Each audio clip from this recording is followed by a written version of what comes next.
Meanwhile, in the pod cave. No description can equal this weightlessness. This is nuts! Oh, God.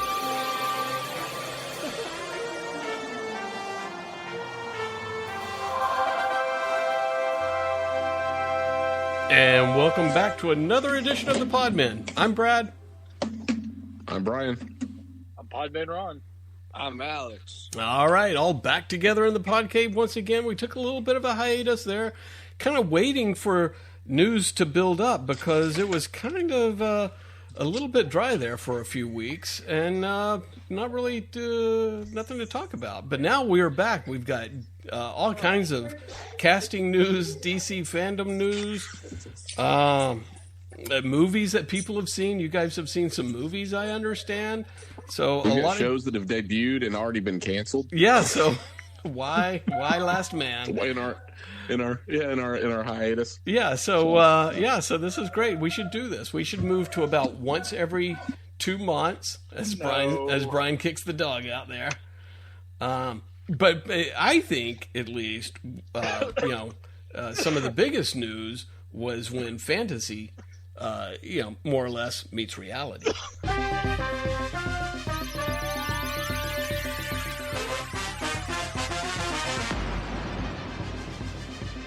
And as we heard right off the top there, William Shatner went into outer space since we were gone. This is how long we've been gone. William Shatner went in outer space, I guess technically, for a few seconds, but closer than probably any of us will ever get. So I say good on him. Brian.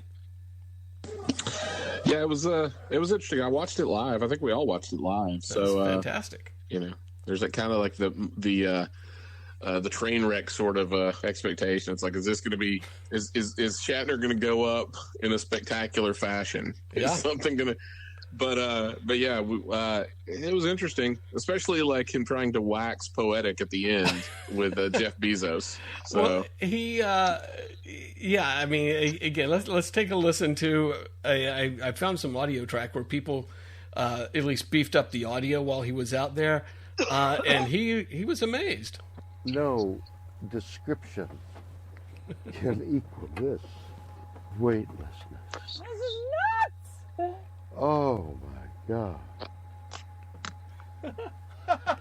This is Oh, wow. I mean, he is. Oh, I'm telling you. holy hell. Oh, my goodness me.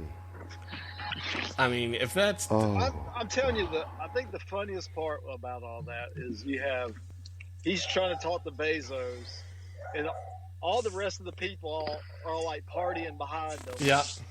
And Bezos is like wanting to go join them. So bad. He's like, it's kind of like when you walk up to someone at a dinner party and you're talking to them, and you want to get away from them because everybody's having fun over there, and this person keeps talking to you. That's what Bezos looked like. He was like, "How can I break contact with this guy?" And he couldn't. It was too late. There was no way. And a lot of people, I mean, everybody, everybody hates on Jeff Bezos in the first place, right? Because it's like, oh my God, he's wasting money going out of space. Everybody complains about that, but no one complains about their 2-day shipping from Amazon. That's all I'm saying. So I'll let the guy fly some rockets if I can still get my useless. Let me order some Velcro and get it delivered the next day. That's amazing. So, Alex, so everybody's kind of shat on Bezos a little bit for exactly what Podman Ron was saying, that he kind of was ignoring this life-changing moment with Shatner. What do you feel about that? I just think this is just a whole lot of. I mean, I'm glad I can support Jeff Bezos' dreams to go to space. But I feel like the man. I'm happy for Shatner. I feel like everyone should have been celebrating the man who pioneered science fiction television in the 60s and being like, look at this guy. He got to do his thing. He got to go to space. He got to do his thing. We should have paid a little attention to him. But you know what? He's rich and famous. Yeah, famous. I would like to remind both Brad and Brian. I don't know if Brad was at this particular Champion Cards and Comics meeting back in the day, but when we used to have meetings for the shop, I brought in an article about a young Jeff Bezos. What? This was back in like 2000, 2001, maybe a little. It was early days of Amazon, and it was an article about this guy. I was trying to encourage and motivate my people that worked for me to look at this guy. To think differently. Yeah, this guy was selling books on the internet. And we're selling books in real life. I've got this article flipped out of People magazine. It's still in my Champion notebook that I used to take to these meetings. You still have the Champion notebook? I do. I still have the Champion notebook. That's great. This article. I will take a picture of this article, and it's Jeff Bezos. He's carrying. He's behind a shopping cart with all these books in the shopping cart, and it's like this guy's going to take the book world by storm or some bullshit like that. And Podman, right? that was like 25 years ago, if it maybe 20 years ago, and here we are now, man. The fucker's putting rockets into space in 20 years. Yeah, ain't that bizarre? I mean, and you don't have your store anymore, and you're doing a podcast. Lots of change. Yeah. Lots of missed opportunities. Brian and Adam and Yeah, this is his laying all the blame for his failure squarely on our shoulders. Absolutely. All y'all small. I could have been putting people in fucking space right now. Y'all would have worked the fucking lot. If you would have kept that Halo 2 booksellers. I was the idea man. Yeah, you were the man full of flash. I know, man. His idea was sell more books, make me more money. It worked for Bezos, didn't it? I got to run to Kmart. I got to run to Kmart. Oh my God, the lines at Kmart are incredible. You wouldn't have believed it. Yes, all good times. So yeah, we won't make. Another thing, if Shatner would have died, I would have got a day off. So. Yeah, you would have taken that day off for that. I think it's funny when that whole clip that Shatner said, words can't describe, but then he still sat there and made Bezos listen to him for about 20 minutes trying to. Words won't describe, but give me 20 minutes, I'm going to give it a shot. Did anybody else think it was weird that he was by himself? I mean, yeah, it was kind of weird. That was, especially when Bezos finally got the champagne and he sprays it and all that. And Shatner kind of scratches his head and steps back like, I'm going to go check out the cheese dip at the party. He just sounded really turned on. Like that entire time. He just sounded really, really horny. Yes, he does. He went up to space and realized that, there's nothing to life, that he's insignificant, he's going to die soon, and that was it. I mean... Yeah. Well, that was what he said. Like, he was like, up there's death. Death. It's just black. But death, blackness. Like, he just kept talking about death the whole time, and Bezos is like, all right. I gotcha. So much for space travel. It's all death up there. Well... Anyway, he was. The other thing is, yes. I liked his the congratulatory tweet that he got from George Takei. Yeah, what was that? What did George Takei say? Something like, he's a big fat pig and he's unfit for space travel or some shit. It's not really space. Oh my! Oh my! Shatner tweeted back, "Build the pig." Oh, it was great. Yeah. Then Shatner responded back. Yeah. That was great, man. So funny. Well, he's maybe he'll come back in another Star Trek. Who knows? Maybe Jean-Luc Picard will travel back in time and pick him up again before he dies. An alternate reality. Yes. Well. Other news. In more recent news, we had DC Fandome this past weekend at the time of this recording. And a lot of stuff got announced there, and maybe not quite as exciting as last year's Fandom. But we got a new Batman trailer, a sneak peek at Aquaman, Shazam, The Flash, the TV and the movie show Black Adam, and maybe what I think from the reading the crowd, the most popular thing was a little clip from Peacemaker. Truth is, I'm supposed to be in prison. For what? Superhero stuff. What superhero are you? Peacemaker. Get out bullshit here. There's no superhero called Peacemaker. Dude, I'm famous.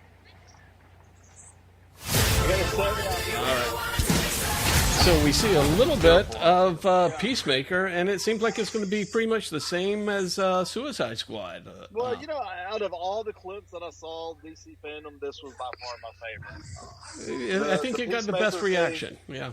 I liked it the best. I mean, out of everything, that was by far the best. I thought John Cena was great in it. Just a little bit that he's in it. Looked like a fun show. So. Fine show. Yeah, they said that James Gunn, there's only 8 episodes, and he directed like 5 of them.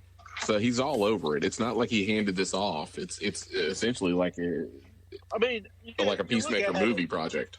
I mean, it's got James Gunn written all over it. I mean, it's everything. It's team. It's funny and all that. I mean, but it looks really good. So I'm definitely looking forward to this.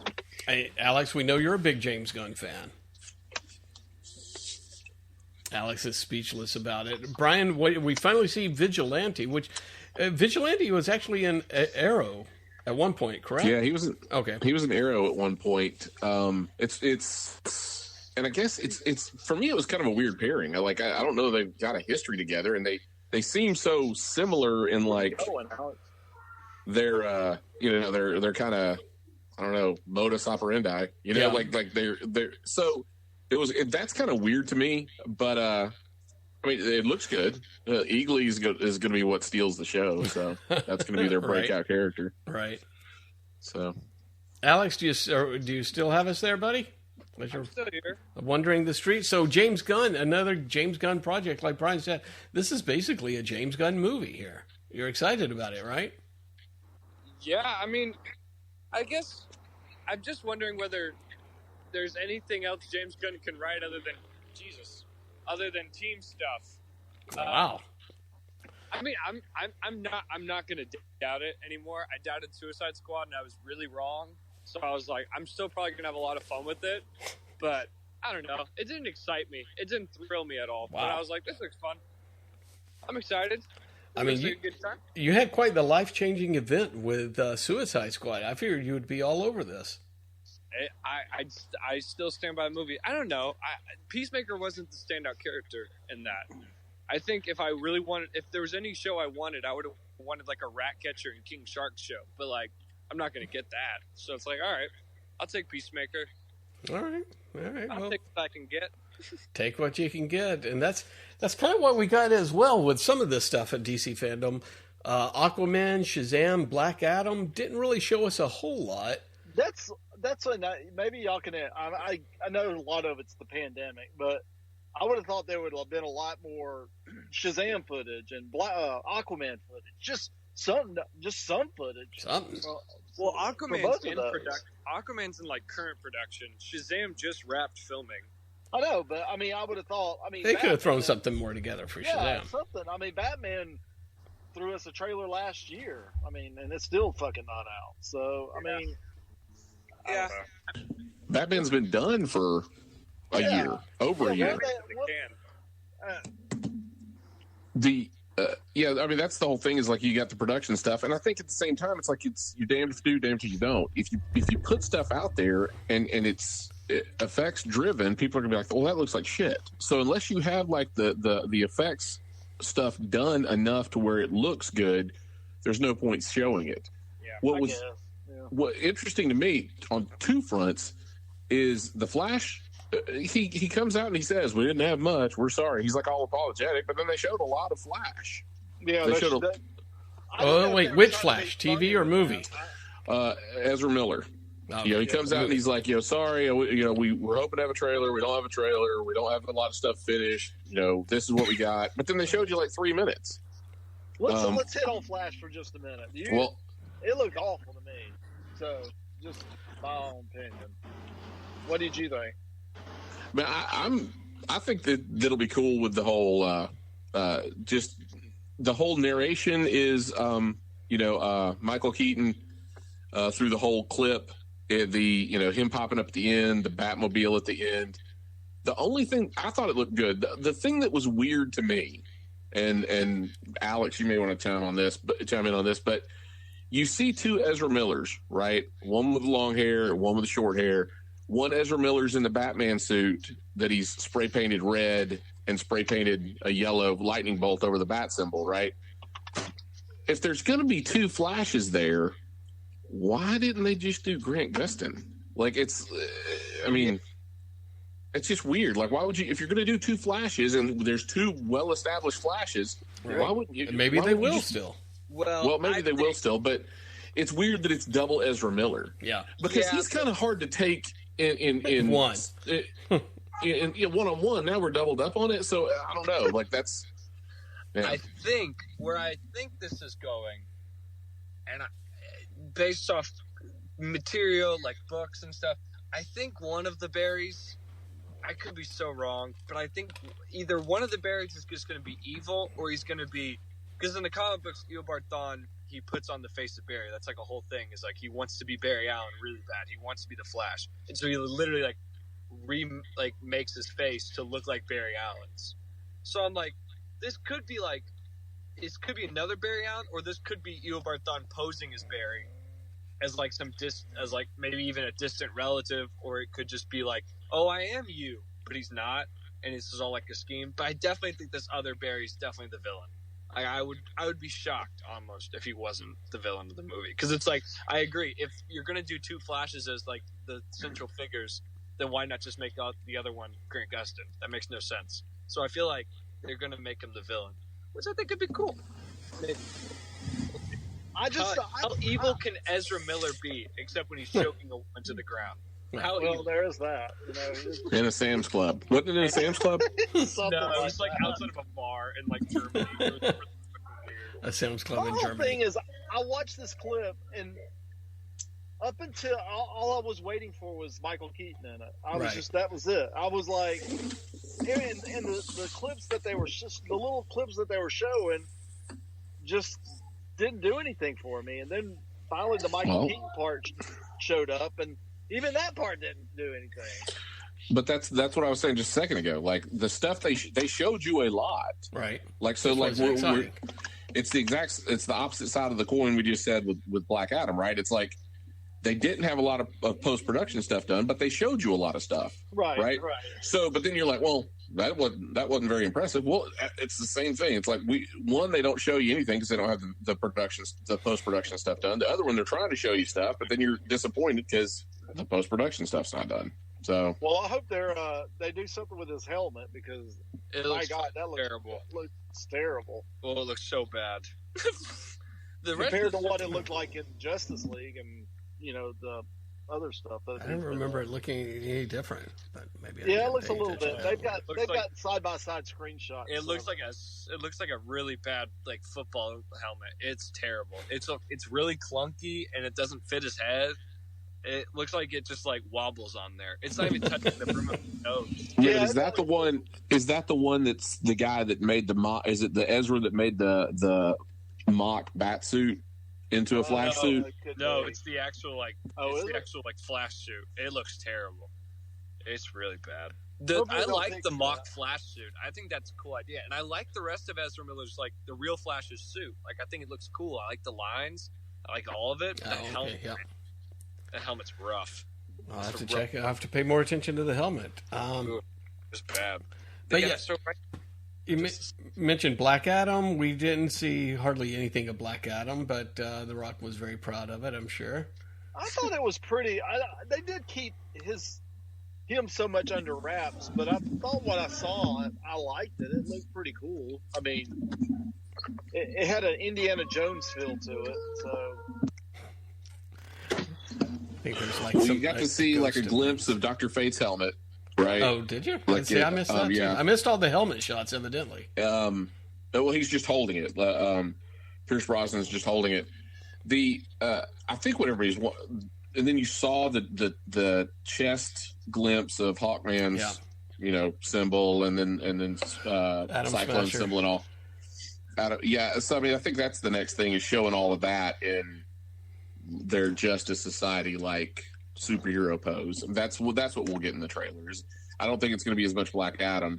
Well, maybe the first trailer will be all Black Adam. The second trailer is going to be more Justice Society. Yeah, I would imagine. So, But yeah, I mean, we're still a year out. It's 2023, isn't it? Jesus Christ! So Really, that's ridiculous, man. That's why they got nothing to show you. I mean, by that time, The Rock's gonna wear thin on everybody's nerves, especially if he keeps putting out rap videos and rap music. Yeah, he already is, I think. Yeah. Black Adam is 2022. Shazam is 2023. Black Adam is July 2022, I think. Yeah, and Indiana Jones is 2025, but we'll get to that. Shazam, we talked about Shazam a little bit. They showed us a little bit of that. Not really a teaser or a trailer, but just production clips and stuff. Which was stupid. It looked like it was. They Think could have given Helen us a trailer. Mirren and Lucy Liu are the big bad guys. Like, I think there's more to it than that. I hope it is, because, damn, that's really underwhelming. Yeah. Yeah, I mean, but isn't that Shazam and Black Adam anyway? Yeah, again, they kind of get into the more Greek or Egyptian mythology and stuff like that, and it's just like, I still want to see bad guys. It's more than the other one. Yeah. I think it's this is probably just a placeholder. They're like, well, we want another Shazam movie. Everybody loves Shazam, but The Rock's not ready yet. So let's go ahead and do this movie in the interim, which is if it's what they're doing now, it's just going to be a redo of the first one, because it's going to be,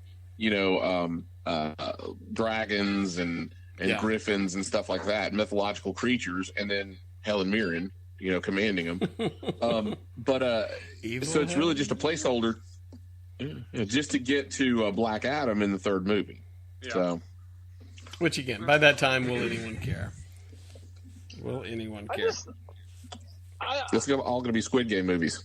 Yes, and Squid Game because of the spinoffs. Yes. I just wish that they would have kept Black Adam kind of the bad guy for Shazam, and I don't even other than he looked like The Rock 20 years ago. I don't really know.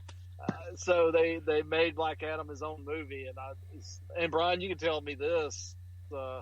You're the DC guy. Does Black Adam have this much of a following in DC books? I mean, he does got now. his own books and all that? I mean, when basically it was like there was during the whole thing with Captain Marvel, Shazam, that whole lawsuit sort of thing, or it wasn't even a lawsuit. It was just like DC fell asleep and Marvel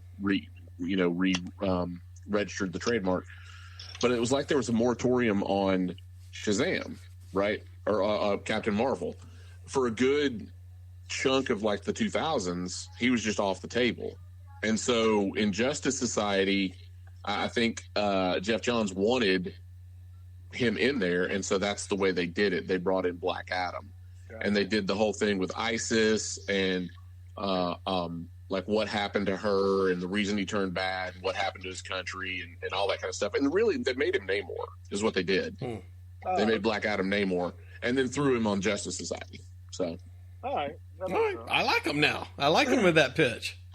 Yeah. Other than that, I don't think I care about him. And then finally, there wasn't a whole lot of other stuff coming out of there, but finally we got a new trailer for the Batman. Burn to God! This is a powder keg, and Ritter's the match. I can take care of myself. If this continues. Yeah, if this continues, yeah. They loved Nirvana so much they had to use one in the second trailer. Podman Ron, I see you shaking your head. What about this trailer? Did this excite you as much as the first one? No, it definitely did not. I was so bored. I'm so bored at the same old Batman stories. I think Alex kind of hit the nail on the head. He hit the nut on the head? What did he do? Nut on the head. He said it was kind of a combination between the Michael Keaton and the Nolan films. You got a little bit of camp mixed in with a little bit of the Nolan's part. I just felt it was boring. It's like everything we've seen before. I mean, it's just dark, gritty. I was looking for more for a I'd like Ben Affleck. I was looking for more of a Batman who's dealing with more superhero-y type action, and he's a grizzled old Batman, and he's already experienced, and he's already got this rogues gallery set up, and this just looks like the same Nolan stuff that we got 10 years ago. That's why So you it get Michael Keaton and Ben Affleck in the Flash. Yeah, you're going to have as many. You're going to have more Batmans than you know what to do with. I know it just didn't do nothing for me. It was just a little boring. I mean, I'm sick of. I know we're not seeing his origin story again, but we are. We're seeing his beginnings again, and it's him fighting, the mob, the Riddler, and the mob, and it's his deep. I got to do this, and I'm vengeance, and it's a little boring. I'm sorry, Brian. What did this do for you, Brian? I already know I'm going to be with Brian on this. Yeah, I mean, I liked it. It's not great. It's not great, but I don't think it's necessarily a combination of Nolan and Tim Burton's Batman. I think it's, if you're looking for like a comic book analogy, I think it's more like Jim Starlin, Jim Aparo sort of Batman. He didn't back then. He didn't intersect with the superheroes. He was putting out crises. It was solving mysteries. It was local threats. So I think that's what you're getting. You're not going to get you're not going to get the fantastic. He's fighting Clayface, right? But the flip side is you're going to get more of those type of stories. It's going to be a little more grounded, but not quite as grounded as the Nolan stuff is. Yeah. So I think that's what they're shooting for, and that's what he said was like he's going for Dark Knight Detective, and so when I'm watching it, I like all that anyway, right? But you got to think back. It's like if you weren't impressed with this trailer, what of the Planet of the Apes film trailers were you just like, holy shit? Like none of them, but all those movies were fantastic. So I think he's more of a grower, not a shower, as it were. Ouch. Yeah, I mean, it didn't do much for me. The trailer did. I still don't know about Robert. I'm sure he's going to be a fine Batman, as they all are, and he'll be his own Batman and all that kind of stuff. But again, I just have to kind of laugh that just like the Dark Knight, and there were so many. I thought there were some strange similarities between the Dark Knight and the Tim Burton Batman, with the Joker hanging off of the building at the end and all that kind of and him, Joker's in the middle of the street and he's shooting at Batman, and one bullet takes down the Batwing, or one bullet makes him veer off. And it's like that seems like they could have done something to make it not the same. And in this one we see Batman looks like he's interrogating the Riddler or whatever, and maybe he's behind glass, but he's, what did you do? Where is she? And all this stuff. And I'm just like, to Podman Ron's, it's like, we've seen all this before. Yeah. So anyway, I'm sure it will be great, and we'll love it, and he will be everybody's new favorite Batman. But and I think we can all agree you're never going to see this Batman with Superman. But that's never happening. I don't know. Never say never. I do wish if they wanted to take a departure, I don't know why the hell we just don't have a Batman Beyond movie. They're talking about Batgirl movie, Nightwing movie, and as much as I would love I forgot about Nightwing, as much as I love Nightwing, right? If they really want a chance at kind of handing Marvel their lunch, I think Batman Beyond is the way to go. So, because it'd be such a departure from anything else that Marvel's done or DC has done, and you can kind of still Batman. Do what you want to do with it, with the character, and you all do that what you want to do. You've got this whole myriad of new villains that have never seen any real screen time other than the cartoon. And you get to have that backdrop of Neo Gotham. So, well, maybe that's what they'll do with Keaton. Alex, I didn't think you liked this. But did you like this trailer? I didn't think you liked it. This trailer? Are you kidding me? Oh, my bad. I didn't think you liked it. visually it was great and all that kind of stuff, but it was just uninteresting, I thought. I like the first one better. All right. Anything else out of Fandom? I mean, they talked a little bit of the Milestones trying to make a comeback. CW Flash got gold boots. Flash TV show. That was the funniest thing of all. It's like, they're like, we got footage from the Flash movie. We've got production footage from Shazam, production footage from Black Adam. We got Titans is renewed. Doom Patrol's renewed. You know, what do you got, Flash? I got boots. Is that what he said? Is that really what he said? They spent like 10 minutes on these fucking boots. Really? Talking about those boots. That was it. You know your show should be canceled when you have to go to a con and be like, the boots. That's hilarious. Or when the season's starting off with the big crossover, right? They're starting off with their big crisis event. Oh, what's the event? Armageddon. It's what's the villain? Despero, and he's just a human guy. It's Despero. Yeah, but so like that's their big. So instead of us having it at hiatus like they've done other years, that's how they're kicking off the season for all the CW shows, and all they could talk about was the yellow boots. The yellow boots. Wow, it was bizarre. So of the shows, is it just like Flash, Legends of Tomorrow, Supergirl? Is she even in this? Supergirl's done. Yeah, there's been like 30 minutes of that. Superman? Oh yeah, is he? They did like a panel about their favorite memories, and I'm like, nobody watched the show, so nobody knows what you're talking about. What you're talking about? Is Superman going to be in the crossover? No. He's so is it like Flash and Legends of Tomorrow? Is that about it? Yeah, pretty much. It's Flash Legends, but they're going to bring in like Black Lightning. They're bringing in Mia, Queen. So it's like, hey, we're going to do a crossover with the shows that got canceled because those characters need work, or those actors need work. So I think Batwoman's in it. Yeah. Okay. Batwoman. Did you see the Batwoman? Did you see Ruby Rose? Yeah, she's angry. Pissed. She's a little angry. She pissed. So I mean, nothing else. I kind of looked through stuff, but nothing else really hit me as far as excitement. Well, there's one, and it kind of leaked after. It's almost like I guess it wasn't completely, the ink hadn't dried yet, so they didn't announce it. But they announced like a day or two later that they're doing a DC animated film for Smallville.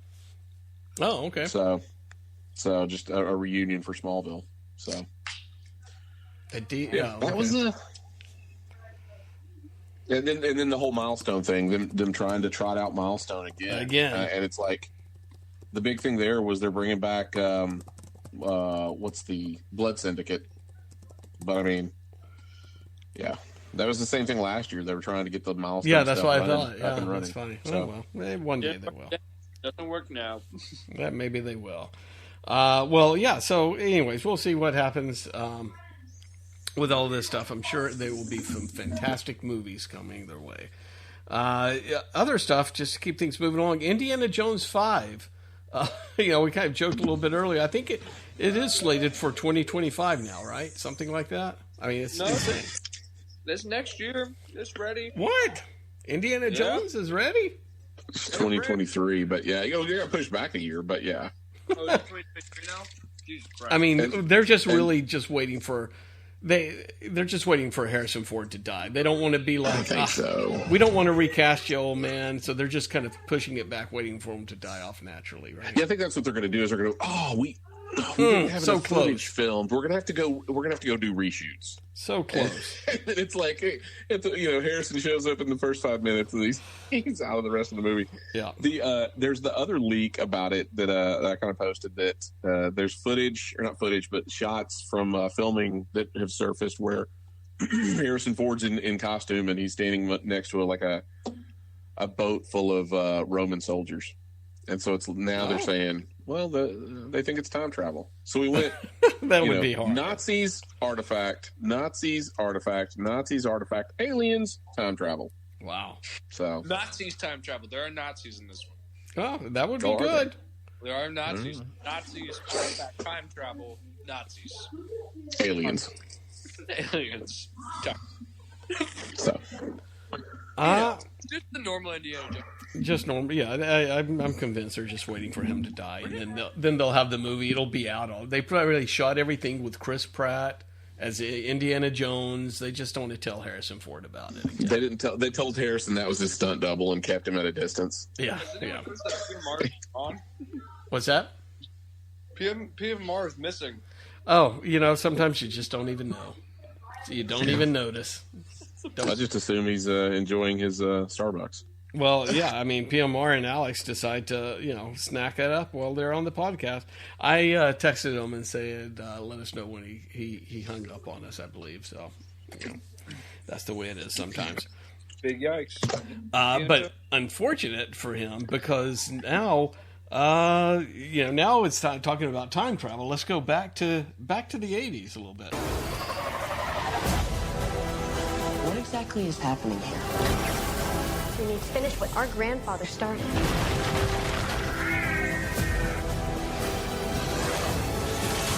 That's not good.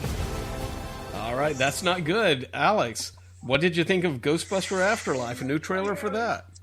I'm excited. I'm not actually a huge Ghostbusters, the original two. I'm not like the biggest fan. But I don't know. This movie was like, if I could go back, relive some nostalgia that I don't have. Right. And be like, yeah, what a great movie that I don't necessarily enjoy. But it looks really good. But it struck a nerve with you. I mean, you felt nostalgic for some reason. It's so nostalgia for a movie I have no nostalgia for. I have no part of my this movie, but I'm like, this looks fun. Maybe it's just like Stranger Things hasn't had a season in like 2 years, so I'm like, children adventure movie sounds good to me. All But right. I'm excited. I think it looks fun. Really, nothing else to say except that. Test screenings say it's great too, so I'm like, fuck it. Yeah, you're all for it. And Brian, I'm sure you absolutely loved it, right? I mean, people, absolutely, yeah. People at your house are going apeshit over it right now. They're going apeshit over it, yeah. The when the klaxon went off, when the siren went off, like that like hit me. Like I don't know why about that sound, but that hit me. That it looks really, really good. I'm pretty stoked for it. And I guess they've come out now and said that Olivia Wilde is playing Gozer, the Gozerian. Oh, okay. So we've seen her start to rise out of the pit, but now it's Olivia Wilde, which Olivia Wilde looks a lot like the actress from the 80s. So, I feel like it's. I'm optimistic it's going to hit. It's going to hit all the buttons. Yeah, so, I mean, it definitely seems like it does. I'm now not sold on it because Olivia Wilde broke my boy Jason Sudeikis' heart. I know. Yeah, he's better off without her, though. He is better off without her. She did him a favor. Go Greyhounds, but yeah. One thing in watching this that I wonder, and I wonder this often, is like, at what point do we get sick of Paul Rudd shit? I don't think it's possible. Yeah, I think so. Think he can continue playing the same character, which it seems to be himself, right? Yeah. He can do this in every role, and we accept it, right? Yeah. Okay. He's kind of like the less snarky Bill Murray at this point. He just plays himself in all these films. He just does it. Yeah, he's just but he plays like it's just a little less acidic than Bill Murray. But yeah, that's just you just fill him in. How long can he do that though? I mean, that's the rest of his life. Well, I mean, he's been doing it for 20 years. I know he has. So I can watch Paul Rudd do anything, and I think I'd be satisfied. Like I'm like, I can see him take a shit and be like, that was enjoyable. One of my favorite stories about Paul Rudd, and this is when they were shooting. What was the film with him and the guy from the Muppet movie? Oh God, I Love You, Man. Oh yeah, Jason. The other guy, not Sudeikis, but what is his? The guy from How I Met Your Mother. How I Met Your Mother and all, yeah. Yeah. So, but he said that that when they would be out places on doing the promotional tour or whatever, Rudd would come in, and if they were in the urinal, Rudd would come in and stand right next to him and have a conversation. But Rudd would take his whole pants and underwear completely down, like he was a toddler, and leave them on the floor while he peed. Like, so they'd be standing. That Rudd did it like that was like his prank. He just kept doing it to him over and over and over. Jason Segel. He's like a giant child, and it's amazing. He's like a giant child. Yeah. But he's actually really smart. I mean, I have no doubt that Paul Rudd's just a genius guy, but he loves being stupid. Yeah, no, he actually is, as I'm calling Podman Ron, back. He actually did I think you can find it on YouTube, an episode of Hot Ones. Yeah. Yep. Yeah. And it was fantastic. He was great in it. Yeah. But I think my favorite, I know not a lot of people watch this show, and I find it surprising because I think it's really good. It's the with him, Living with Yourself, I think. Oh, yeah, I watched it. It's great. It's such a show. I at least found it great. What is it? Living with Yourself. It's like 8 episodes, like 20-minute episodes. You'd love it. It's just, okay. He gets cloned. Yeah, he gets. Oh, yeah. Yeah, I know what you're talking about now. Show. It's I think it's really underrated, in my opinion. I will try that. I will give that a shot. The end, but it's pretty fun overall, and it's great. It's just really fun. And Paul Rudd's he's just so charismatic. I don't think I've ever met a person who goes, I fucking hate Paul Rudd. I don't think that person exists. Podman Ron, we're talking about Ghostbusters Afterlife. Do you hate Paul Rudd? Here is that man. No, you know what? I used to not be a big fan of Paul Rudd. He won you over somehow. But he did. Ant-Man won me over. Oh. He pulled a John Cena. Yeah. He did.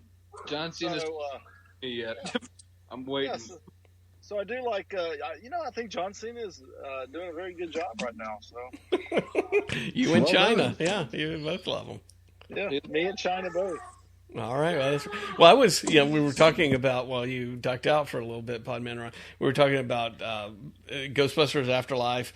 Alex feels nostalgia for some reason for this movie that he has no right to. Brian is totally sold on it as soon as he heard the siren. I assume, Podman Ron, that you are completely in for this movie. I've been in it from day one. I mean, before I even saw the first trailer, it was directed by the son of the original director. I mean, he's good going enough back. For me. He's going back and he's, it's canon with the original movies. Like the one in 2016 should have been. I think it looks great. And then when the first trailer hit, I was sold in. I was like, holy shit, this is going to be great. And even now, it's going to be an amazing film. All right. So, we'll hold you to that. Just feeding off the nostalgia of Brad and, all three of you, Brad, PMR, Brian. The nostalgia y'all have, I'm feeding off of it. Wow, that's great. Yeah, you were never a big Ghostbusters fan as a child, though. You never really cared for the movie. You were a big Back to the Future fan. You loved that and Star Wars and Star Trek, but you just never got into Ghostbusters at all. So, couldn't care less. Yeah. Wow. Well, from ghost busting to ghosts.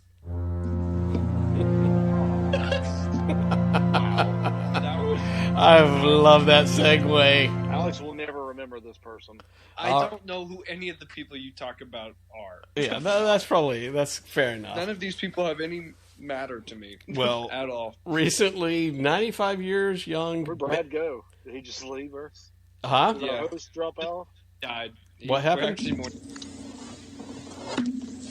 needed a minute to collect himself. I'm still here. Can really you? Hit him hard. Delpaloo really hit him hard. Can you guys not hear me? He was on. She was his hall pass in 10th grade. Can you guys hear me at all? I can hear you now. Oh, okay. Okay, I was like, I'm still here. I'm still here. 95-year young Betty Lynn, as Alex, as you'll remember her, as Thelma Lou, Barney Fife's longtime love interest in the Andy Griffith Show. His longtime piece of ass. Mm-hmm. Thelma Lou. Mm-hmm. So, that Thelma Lou? What is going on I'm over sorry. there, Brian? Oh, is that you, Brian? I thought Yes. that was Thelma Lou. Yeah, You were playing a clip, Brian. I couldn't find any good Thelma Lou clips out there. Joshua Surprise. was in a play. Tonight was night one. Oh. And so he's And you missed he's it? excited. He's telling everybody about it. You missed it for the podcast? Thank you, What was the Brian. play? What was the play? It's called Jolly Roger and the Pirates something or another. And the Jolly Pirates? Okay. Hang on. I remember him talking about that when we came down there. That he was doing that. That he was trying out for it, actually. Wow. Well, hey. All the sons of Podmen love to be in plays. It's Jolly Roger and the Pirate Queen. And he was, this is video. So As long as he was Jolly Roger and not the Pirate Queen, we're all good here. He was Bluebeard. Speaking of that, let's talk about the sidekicks. Oh, that's a trend. That was a good segue. Nice segue there. I feel like that segue was like, fuck your child's accomplishments, Brian. No. Brian, Podman Ron saw it and he took it. Well, hey. That's fine. No, I just saw a segue. I took it. From Bluebeard to Blue Balls. Let's go. Hey, good Lord, Lord knows we've all heard enough about Podman Ron's kids' plays, but you talk about my kids' play, and no. No. I was excited for him when he was talking about auditioning for it when we were down there. Well, So I'm glad he got the Bluebeard part. Yeah. PMR's just more excited about bisexual teenagers. ouch. So speaking of bisexual teenagers, so a handful of weeks ago, how many times do we get to use that segue? A few weeks ago, we had Tim Drake, come out as bisexual, maybe a month or so ago. And then all of a sudden, a few weeks ago, John Kent, Superman's son, says, you know what? I think I may be bisexual too. But Who isn't? And who isn't nowadays? Everybody's dabbled in, all this kind of stuff.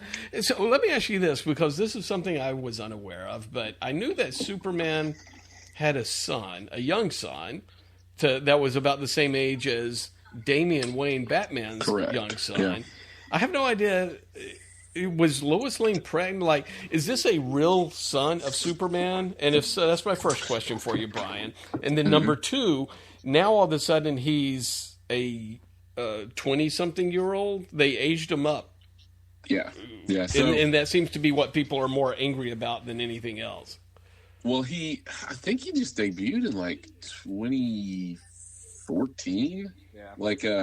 So there was when they finally got rid of New 52, there was a middle area called Convergence.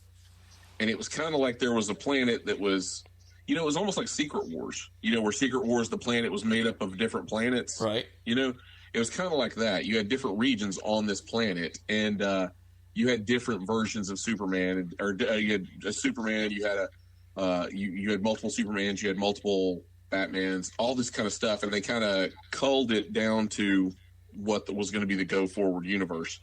And in that, when they came back, Superman and Lois, Superman was depowered, she got pregnant, they came back, and they were just living in Kansas or whatever. And then the Superman the New 52 Superman died because everybody hated him, and they moved, Superman Prime back into the slot. And then, basically they were just like, just forget there was ever another Superman. They never referenced it again. But he was a baby during that Convergence thing. That was the big shock, was that Lois was pregnant or whatever. Okay. So, but then they come back and he's 8, right? So now there's a jump in all of this. They're not explaining it. He's 8 or 10 or what. I think he was 8 because Damian's 10 and he was younger than Damian. Well, then Jor-El comes back. There's this whole long storyline about what happened to what's his name? Brian Michael Bendis Superman stuff. there was a whole thing about what actually happened to Krypton. Was it natural disaster? Natural disaster? Did somebody do it intentionally? What was Jor-El's part in it? All this kind of stuff. Well, Jor-El's alive. Jor-El comes back and takes John with him. Oh, how the hell's Jor-El alive?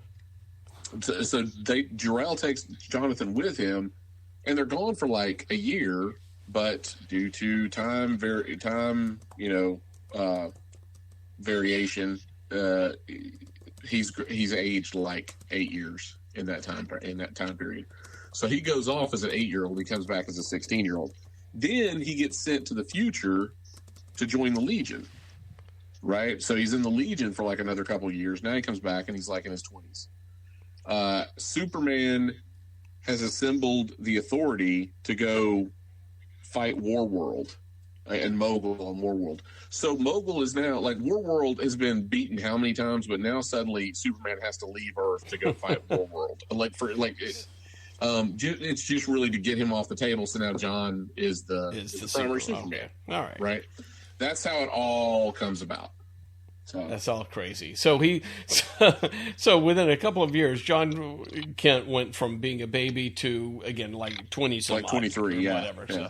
So he's 23. Damien's still the same age as he was. But anyway, so now he works for a newspaper or a blog or something like that, and lo and behold, there's a young blogster, newspaper reporter that he falls in love with. It's called Blog with a Log. Did you just think of that one, PMR? I'm sorry. So anyway, I also read today to go along with all that. I don't know. It is what it is. I don't care. It doesn't affect me. But the Nubia writer confirms that trans Amazons are part of Wonder Woman's culture.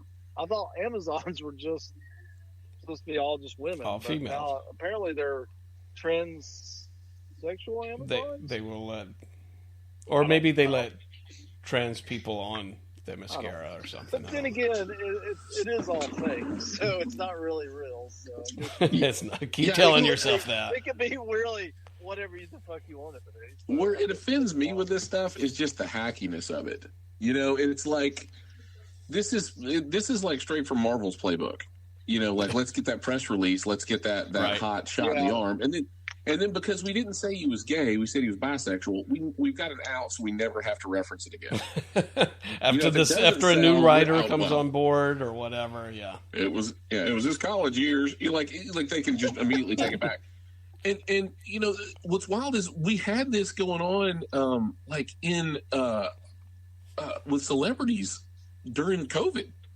Like there was like several like actresses that came out and said they were bi, and then they got married like 6 weeks later. And it's like they were just. I think it was just like, oh, I'm afraid my career's going to stall during all this. Let me go grab a headline real quick, to make sure I'm still relevant because I don't have any projects coming out. It's weird. It's like that sort of mentality. But honestly, I think DC. I don't know if DC thinks about long term. I don't know. I think they just think of the free press that they're getting out of it. Oh, I do think they think long term, and it's bleak, and they know long-term get what you can. Bleak because your basic comic book fan does not like any of this. And that's right. And they're dropping it left and right. So I don't know. Well, not your basic comic book fan, but your established comic book fan. Yeah. And so, from their standpoint, like they're probably thinking, well, the comic fans we have now are going to be dead in 20 years. So either we evolve this and we pick up new readers, or we just go ahead and start hanging up our hat now. Like I think that's where they're at with all this. So they're just throwing shit against a wall, and it's like, kudos. I like Tom Taylor. I like him as a writer. I've liked him for years, but it's like I take issue with like if you want to make him gay, make him gay. But are you doing it because the story needs it? Are you doing it? But no, like the fact that they said he was bi is just so they can take it back later if they want to. It's like so if you're leaving the door open to abandon this at a later date, then why bother? Did you really need to do it to begin with? Or are you just grabbing headlines? So that's how I feel. Go ahead, Alex. for Tom Taylor to have like, I feel like if this is a decision Tom Taylor made, I feel like it's very different in execution because Tom Taylor, of all the stuff I've read of his, he's a very purposeful writer of what he includes and why he's including it, and it makes me think that I don't know if this is something DC would ever have thought of doing. I mean, it's Superman. No, like, see, I don't. I think it's definitely. I think it's definitely DC. Well, with Robin, I would think Robin. I'm like, I think that's more of a DC call. They're like, well, one of the Robins has to be something, so let's just make Tim Drake. He's the least notable. But at least with Superman, I'm like, I don't know if DC's bold enough to touch that. And I think Tom Taylor was like, here we have a newer character who's recently established, and he's old and matured enough where we can do this. Why not give him the Superman book and let's explore a different Superman. It doesn't have to be Clark Kent. Yeah, but I guess my point is, I don't think this was Tom Taylor fighting for it, and this is just my gut. I don't know, but I feel like this is like that. The way it was been rolled out, right? The way this is rolled out, like with the press releases, the media, all this kind of stuff. The fact that it's in like issue 6, like. They're announcing it way before solicitations go out. I don't think it seems too calculated. I don't think this was story driven. I think this was, hey, this is how we grab headlines and make a splash with the new Superman. Hey, there's a new Superman, and we're gonna come right back a few like a month or two later, going, and guess what? He's bi. Guess what? And I hope that's not the case. And I really do think it'd be great for this to be. If Jonathan Kent continues like as far as he goes in comics, wherever his story goes, I hope that being, I guess, bisexual from the people I know, it's really hard in general because I've known people who come out as bi and people are like, well, I've never seen you with a girl, I've never seen you with a guy, and it's like, well, that's not what being bi is. So it's like DC has a really tricky path when they say stuff like that because it's like, well, now there's an expectation to what you say. But there's also an expectation of, well, what's correct? Is it okay if John now goes and dates a girl? Is that going to look bad? Right. I think they've trapped themselves in a corner, honestly. Well, trying to be inclusive, it honestly would have been better off. It might have pissed more people off, but it would have been better off just been like, he's gay. Well, right. And here's the thing. If there's somebody that's going to thread the needle, Tom Taylor can probably thread the needle. He's a very good writer. Tom Taylor can thread the needle. Yeah, the next right. One not. Who's going to write this book after Tom Taylor leaves? How long is Jonathan Kent going to be Superman? Right. Yeah, they'll bring regular old Superman. And so back, there's all that kind of stuff that's a they'll concern bring for the me. old straight Superman back. Straight laced Superman Well, with a new motto, nonetheless. Well, that upset people too. Hey, let me make one more point on this. Like the OMAC, they introduced the new OMAC this week in the Authority, and she's trans or he's trans. Like so, it's like every month now they're making an announcement like this. At some point, it's going to lose its impact, right? Like one, but two. I don't know. If you look up, like statistically, how many Americans identify themselves as a part of the LBGTQ throw a Q right community, it's only like 3.5%, right? But in DC, it's like 40% at this point. Like that's what it seems like with all these announcements. And I think, and I agree. I think there's I think ever since Iceman from Marvel when he came out, when they did all that, I think there's been an influx of this. And I agree, it's starting to lose its momentum. But I think that's probably to everyone's benefit because not only are we just saying, well, this is normal culture now, like we're just accepting normal life, right? That this is just real life, but also it stops happening less and less, and so everyone gets best of both worlds. It's like we have ingrained diversity, but we also have it's less in the impact to where this is normal, and people get to keep the majority of their characters at this point because DC can't rely on this as a publicity stunt. So it's like there's a little bit ebb and flow here, Yeah. But yeah, it's like that. Here's the thing, though. Like, bringing it back full circle, it's coming out is the new comic book death, right? And so, with a comic book death, you know it doesn't stick. Right. So, at what point are these? Is this gender identification going to stick? Is going to reverse itself? Yeah. You know, at some point, are they going to retcon it back? Yeah, you know, which is going to look awful. Yeah, right. I was going to say they'll never. I don't think they'll retcon it because, like you just said, it'll look awful, and it'll be like, oh well, what was wrong with that? Why are you retconning it? But I think wrong with that.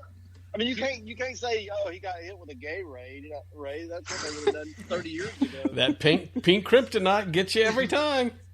Yeah, here's what I think. I mean, but what's going to happen is right. So you can't take it back. So that's just if it doesn't land. Well, they'll just kill off that one and bring in another universe. They'll just kill it off and shut them off to the side. Kind of like that book that was the New Warriors, right? That got just hammered when they announced Snowflake and Safe Zone. No, it never came out.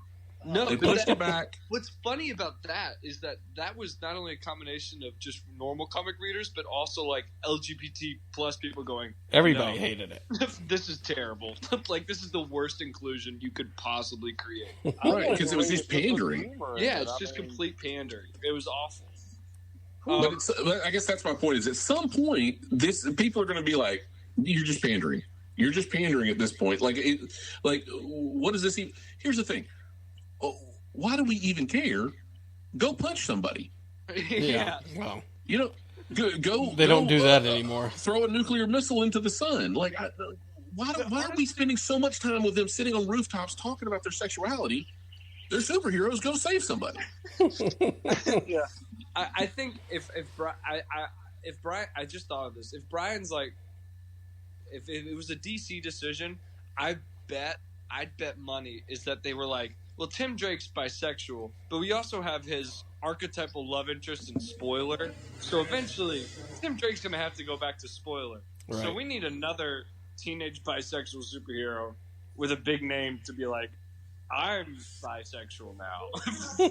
Which could it's like be the case. All the teens are all bisexuals. I mean, didn't Aqualad? Yeah. That's really not too dissimilar from my actual generation, who I know a large amount of people who are bisexual. It's I think about 50% of the people I know at college.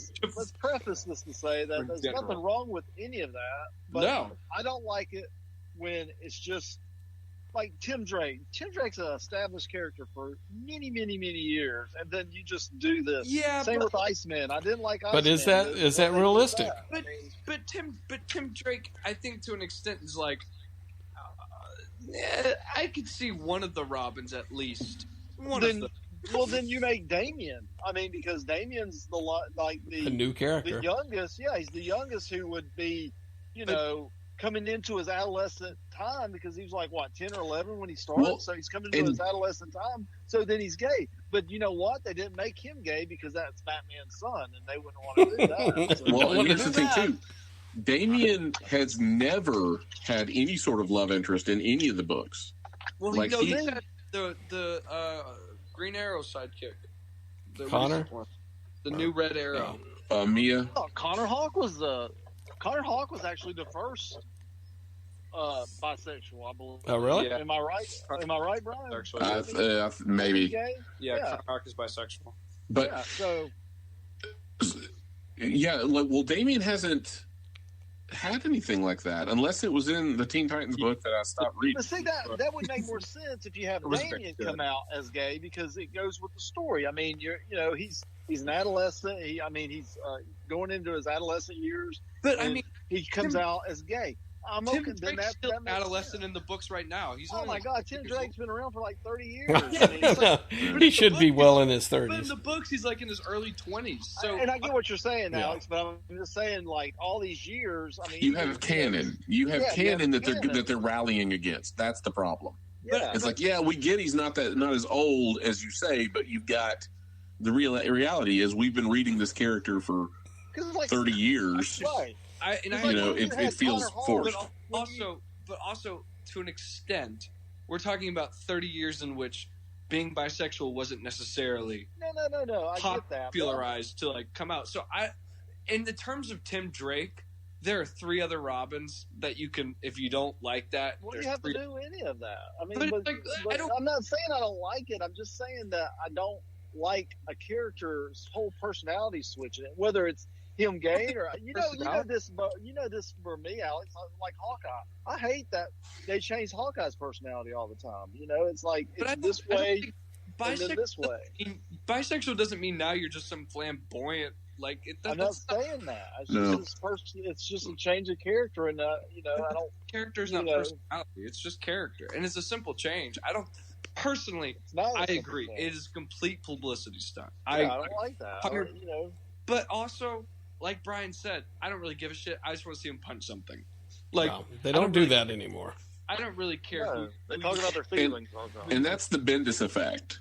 See, that's the problem. That's if there's one thing that Bendis did to completely screw up the comic book industry, it was just his head bubbles and just talking and talking and talking and talking. Yeah. Oh yeah. And so they realized, wait a minute, Bendis can write all this dialogue.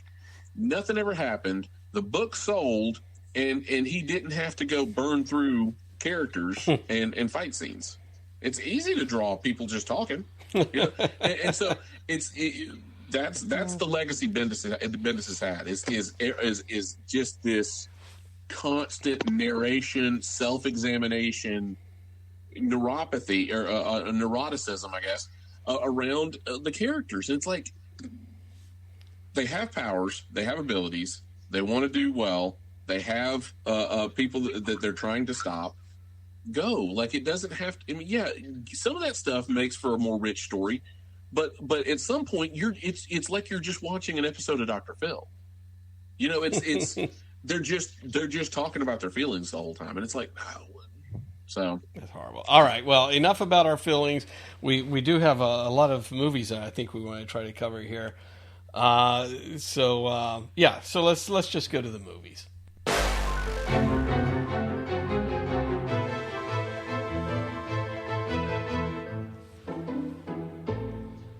All right, we have a couple of movies that have come out since the last we met. Let's start off with No Time to Die, the new James Bond movie. Did anybody see that? Yeah. Yes, I did. All right. Podman Ron, you're a big Bond fan. I know you saw it. I did not.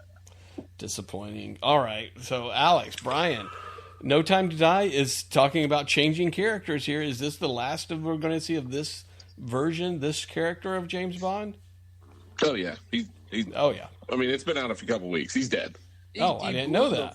Spoiler alert for me. Sorry, PMR. He blew up. He's dead. Dead as a doornail. Who did? James Bond. He's dead. Oh, how'd he blow up? Hit him with some missiles and he went kablooey. It went kablooey. Yeah, it's weird. I'd feel pretty bad if I was Rami Malek because he had no part in this. Like it could have been, anybody. He had no part whatsoever in the film. He gave a good performance. I mean, he worked with the material what he got. I'm sure there was a bunch left in the cutting room floor, but yeah. But I bet he was. I bet if you add it up, he wasn't in 20 minutes of the whole film. Oh, and he was the main bad guy, or supposed to be the main bad guy. Well, counting the beginning, he probably was in at least 20 minutes. Well, you didn't see him in the beginning, though. Yeah. You just. But you just saw a guy in a jacket.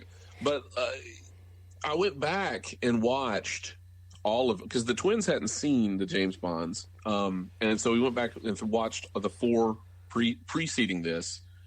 And I didn't realize, Daniel Craig was Bond longer than Pierce Brosnan was. Oh, 15 years. So, but in 5 movies instead of 4.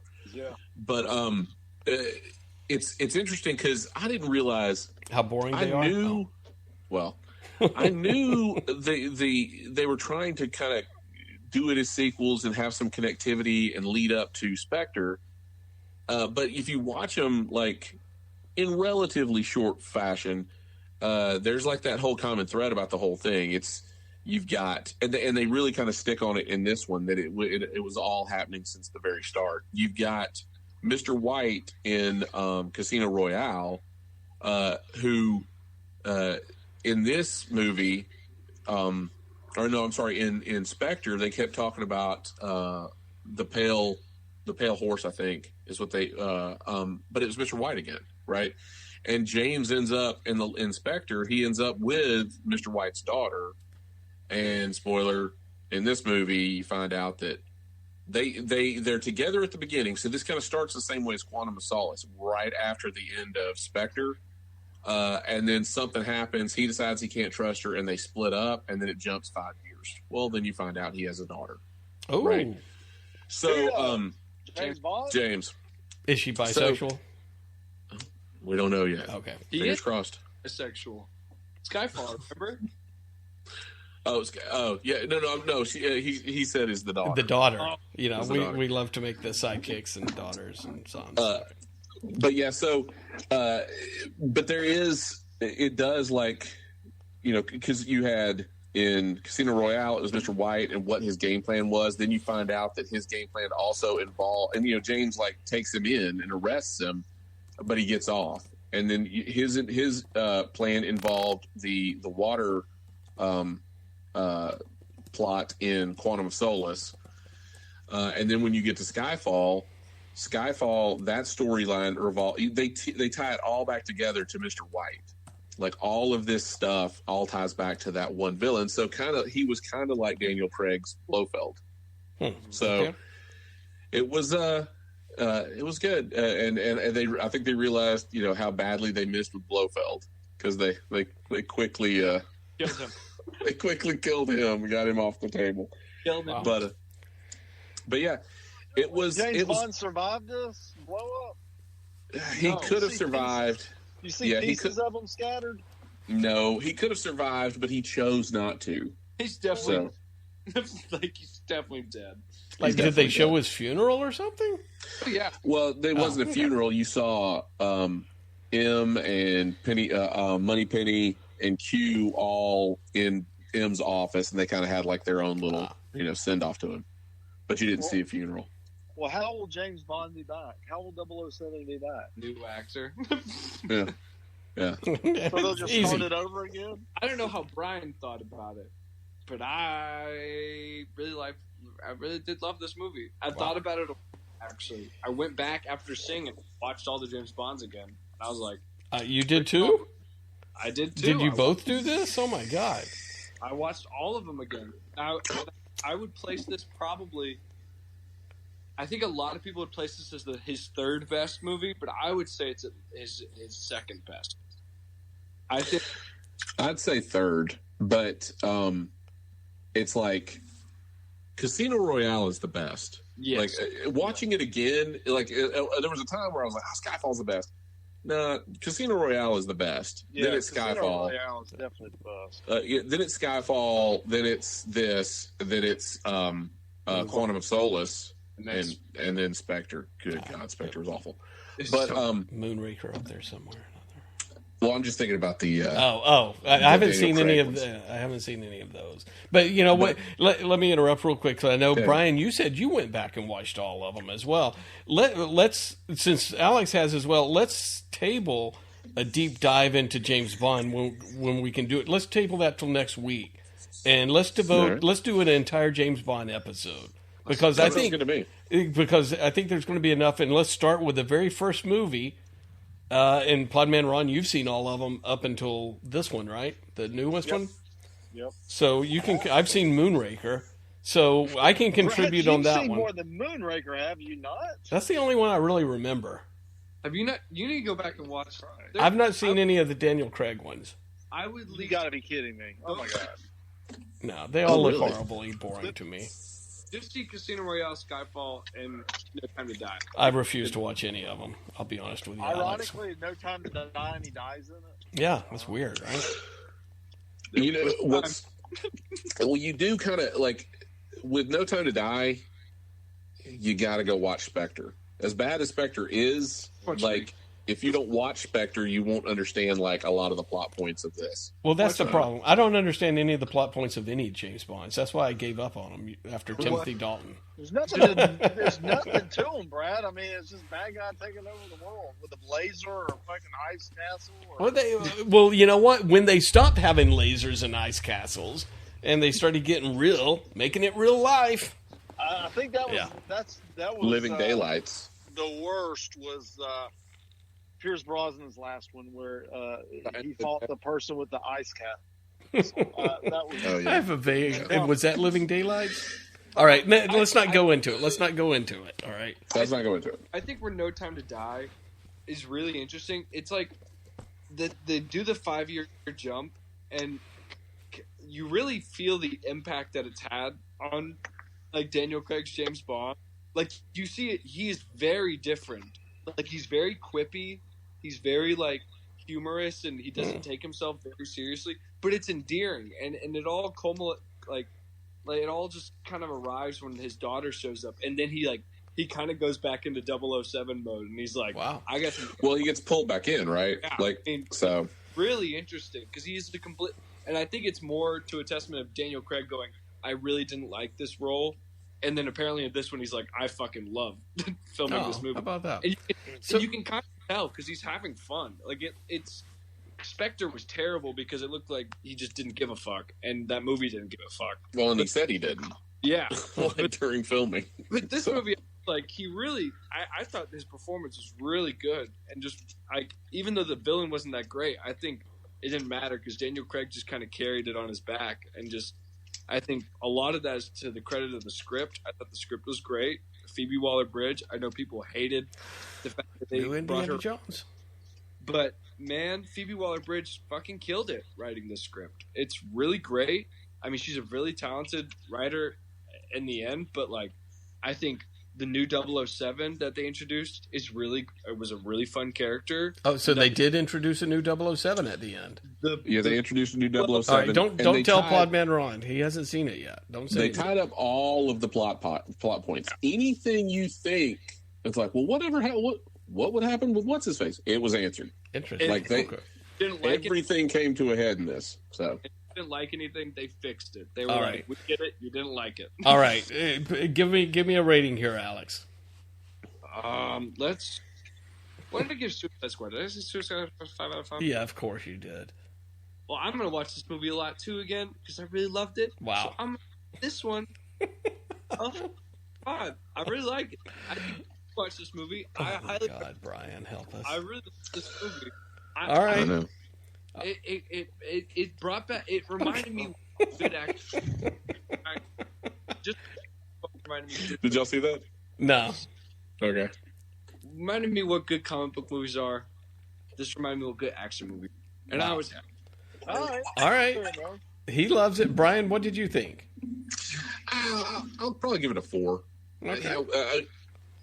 A generous 4. Like it's probably a 3.5 if we did halfsies. So just putting that out there. All right. But you're cutting in and out, Alex. You're Sorry. moving the camera around. Well, I said I'd agree with like a halfsies, the 4.5. But since we don't, Okay. I give it a 5. All right. Podman Ron, did they convince you to go see this movie yet? Yeah, I will go see it. It's always go see James Bond movies. But I just saw breaking news here, guys. Oh, tell us. Alec Baldwin killed somebody. Oh. What? Well, Alec Baldwin discharged a prop gun that killed Rush crew member on film set. Oh, well. An accident on the set of Alec Baldwin's movie, Rust, sent 2 members of the film crew to the hospital. One of them, a woman, has died. Investigators said that the prop firearm was being used during filming when it was discharged by Baldwin, hitting his director of photography, Halma Hutchins, and director Joel Souza. Wow, that's some good copy there, Podman Ron. Thank you for reporting that one. So Alec Baldwin. Are you sure it's not Adam Baldwin, by any chance? No, Alec Baldwin, man. Wow. Shoots prop gun, killing one, injuring another. My God. All right, well. Woman shot dead on set of Rust. How about that? Well, you know what? It happened to Brandon Lee. It could happen to anybody, I think, at this point. There you go. All right. Well, thank you for that, Podman Ron. That's it's really kind of, brought the podcast to a screeching halt there, but... Wow. That's really sad. That is. Well, let's go to something happy. Let's talk about Venom. Oh, God. Did anybody see Venom? We're trying to get through these new movies. I saw Venom. Post-credit scene. Okay, excellent. Podman Ron, Venom? I know you were trying to get me to go see it, and I refused. I saw it. It was pretty bad. It was like the first one. I mean... Wait, Dad, you saw it? Yeah, so... He says it with such disdain and regret. Yeah, I'm not proud of it. Yeah. I feel like Omar and Brian have the same look on their face, like, I wasted so much time. I know. I cannot believe I masturbated to that. I should have waited. I should have looked for 5 minutes more and found something better, but no, I did it. I blew my load on that like an idiot. Yeah, okay, so why was this such a disappointment, Brian? Well, partially, man, it felt like a Joel Schumacher production. Wow. For one, like the Cletus Cassidy, Woody Harrelson was just, I mean, it was so over the top, and it really brought me back to, you remember was it the Clooney Batman? Yeah. Where it was Poison Ivy and Bane and all that nonsense, and they were in Arkham Asylum. That was the vibe I kept getting out of this. You know, my favorite part of that movie was when Bane's wearing the overcoat and the top and the mask with the hat, trying to be in disguise, and he's wearing the mask still. Oh my God! That was the vibe I got with all of this, and then it's weird that Shriek is in it, but they didn't. It's like they was like, well, we need to put in two people, but they didn't. They didn't make Shriek a symbiote, and her power is what would kill a symbiote, right? So it was like weird there. And then at the end, when they get to the end, like they're handing Eddie Brock his ass, and they get to the end, and suddenly Shriek just decides. There's no there's no reasoning. There's no like, heavy-handed. This is why she just flips. She just decides she's done. And it doesn't make any sense. And then suddenly she starts fighting. Oh, then Carnage kills her, and it's like, well, what the hell happened? Like it was like, nobody will notice. Like, we gotta get this. We gotta wrap this up. Yeah, wrap it up, people. So there's a segue for you, Brad. Yeah, exactly. So, I mean, what do we expect any more of this? Tell us about the post-credit scene that everybody was talking about. Was that the best part of the movie? Post-credit scene, Venom. Well, it was the best part of the movie, but we'll see where it goes from there. But the post-credit scene, it's weird the way they did it, and I guess this was a concession because they were just doing everything they could to include Tom Holland in the film, right?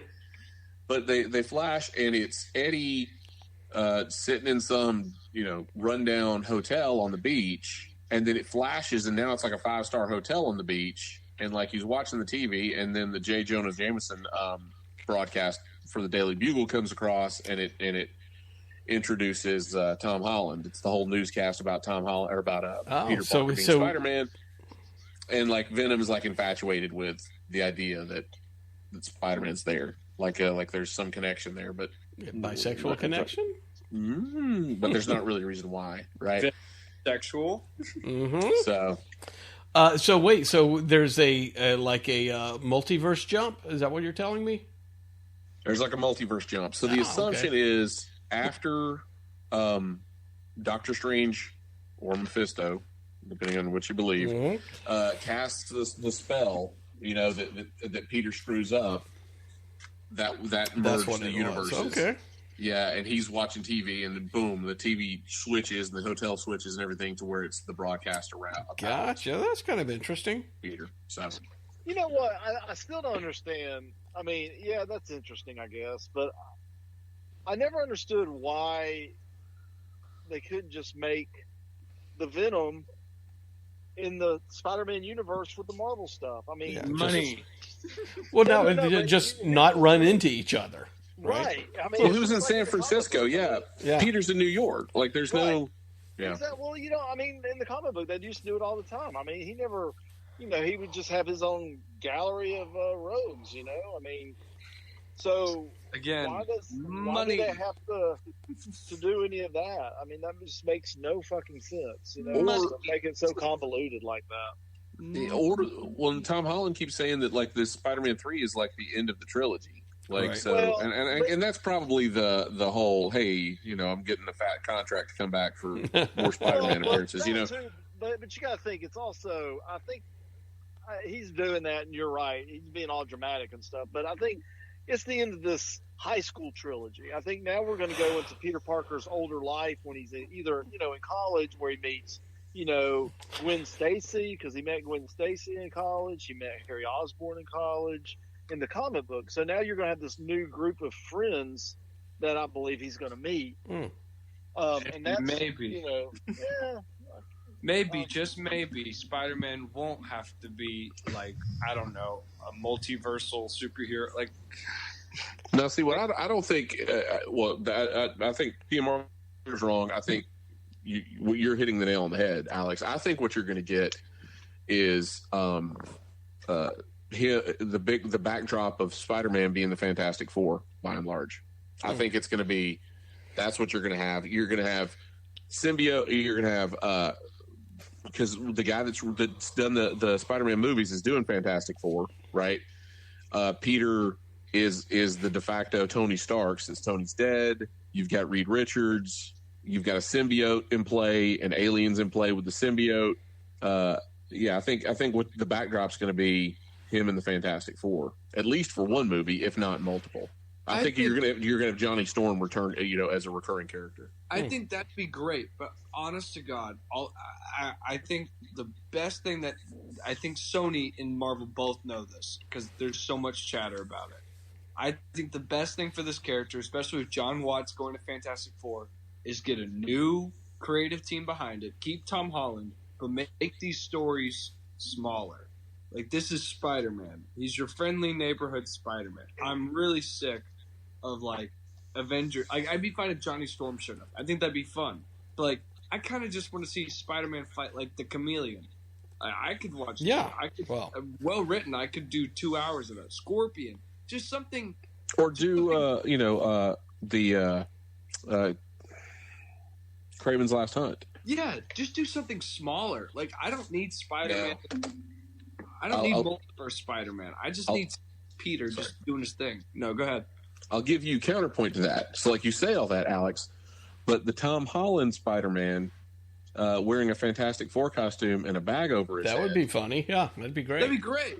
Would be. You can make a whole movie around that. Oh, yeah. But, like, I think that's a great. I love the visual of that, and I love seeing it. But, like, I don't need, like, the Fantastic Four being in the final battle with Spidey or, like, having like 30 minutes of screen time. I don't need that. I just need them to be like, hey, here's your suit. I would love like a more Lund movie, like just Spider-Man getting his ass beat for like 36 hours and like trying to think on the go how to beat the villain. That's like my favorite Spider-Man book, and that'd be so kick-ass. Like, that's a cinematic Spider-Man story, but we're never gonna get it because we have the Avengers to play with. But that's just what I would do. That's how I think. I think the smaller the story, if you decrease the size of your story, you're left with, and you're forced to be more creative with how you do it. And just being like, we have this big sandbox, yeah, but you're not creative with it. You're just being like, here's Doctor Strange, here's Tony Stark. Let's dim it down, and let's really try to put our creative brain to work and find something interesting to say. That's too difficult. Of just like, I know, but it's what I want. You'll never have it. Superheroes love to sit around and talk about their feelings. You're never going to have what you want there. Well, that's fine. I like superheroes sitting around talking about their feelings. I hate superheroes talking about their feelings. Me too. Jesus. I love a good superhero talking about their feelings. I just want them to fight super villains. But, God forbid. forbid. Can't do that. This is great. It's my favorite panel of Spider-Man. It's my favorite is when it's during this Lund series where he's like just being his ass kicked for like 5 issues, and it's all takes place over like 24 hours. And there's this moment where Peter has the chance to like take a breath, and he sits on a rooftop and he just like prays to God, and he's like, I don't really believe in you, but I'm getting my ass handed to me right now. and I'm tired of it. I'm tired of getting my ass handed to me. I just want to go home. I want to sleep. I want to take a fucking break. And God said, nope. When you saw that, Excelsior! God said, son, I was carrying you at that time when you saw one set of footprints. You saw one set of footprints. when you had one set of webs hanging there. I was hanging on your back when you were swinging through New York City. At any rate, well, this is a fantastic Venom 2 review. So, Podman Ron, what do you give Venom 2? I give it a 2. All right. I'll give it a 2 with the 2. Brian. 2. Alex, do you ever want to see this movie? No, I give it a 0, and I haven't seen it. All right. I literally just watched the leaked post-credit scene. That's all I did. Excellent. Well, I will go back and watch. I will try to find that leaked post-credit scene. Brian has piqued my interest. All over YouTube. It's like all over YouTube.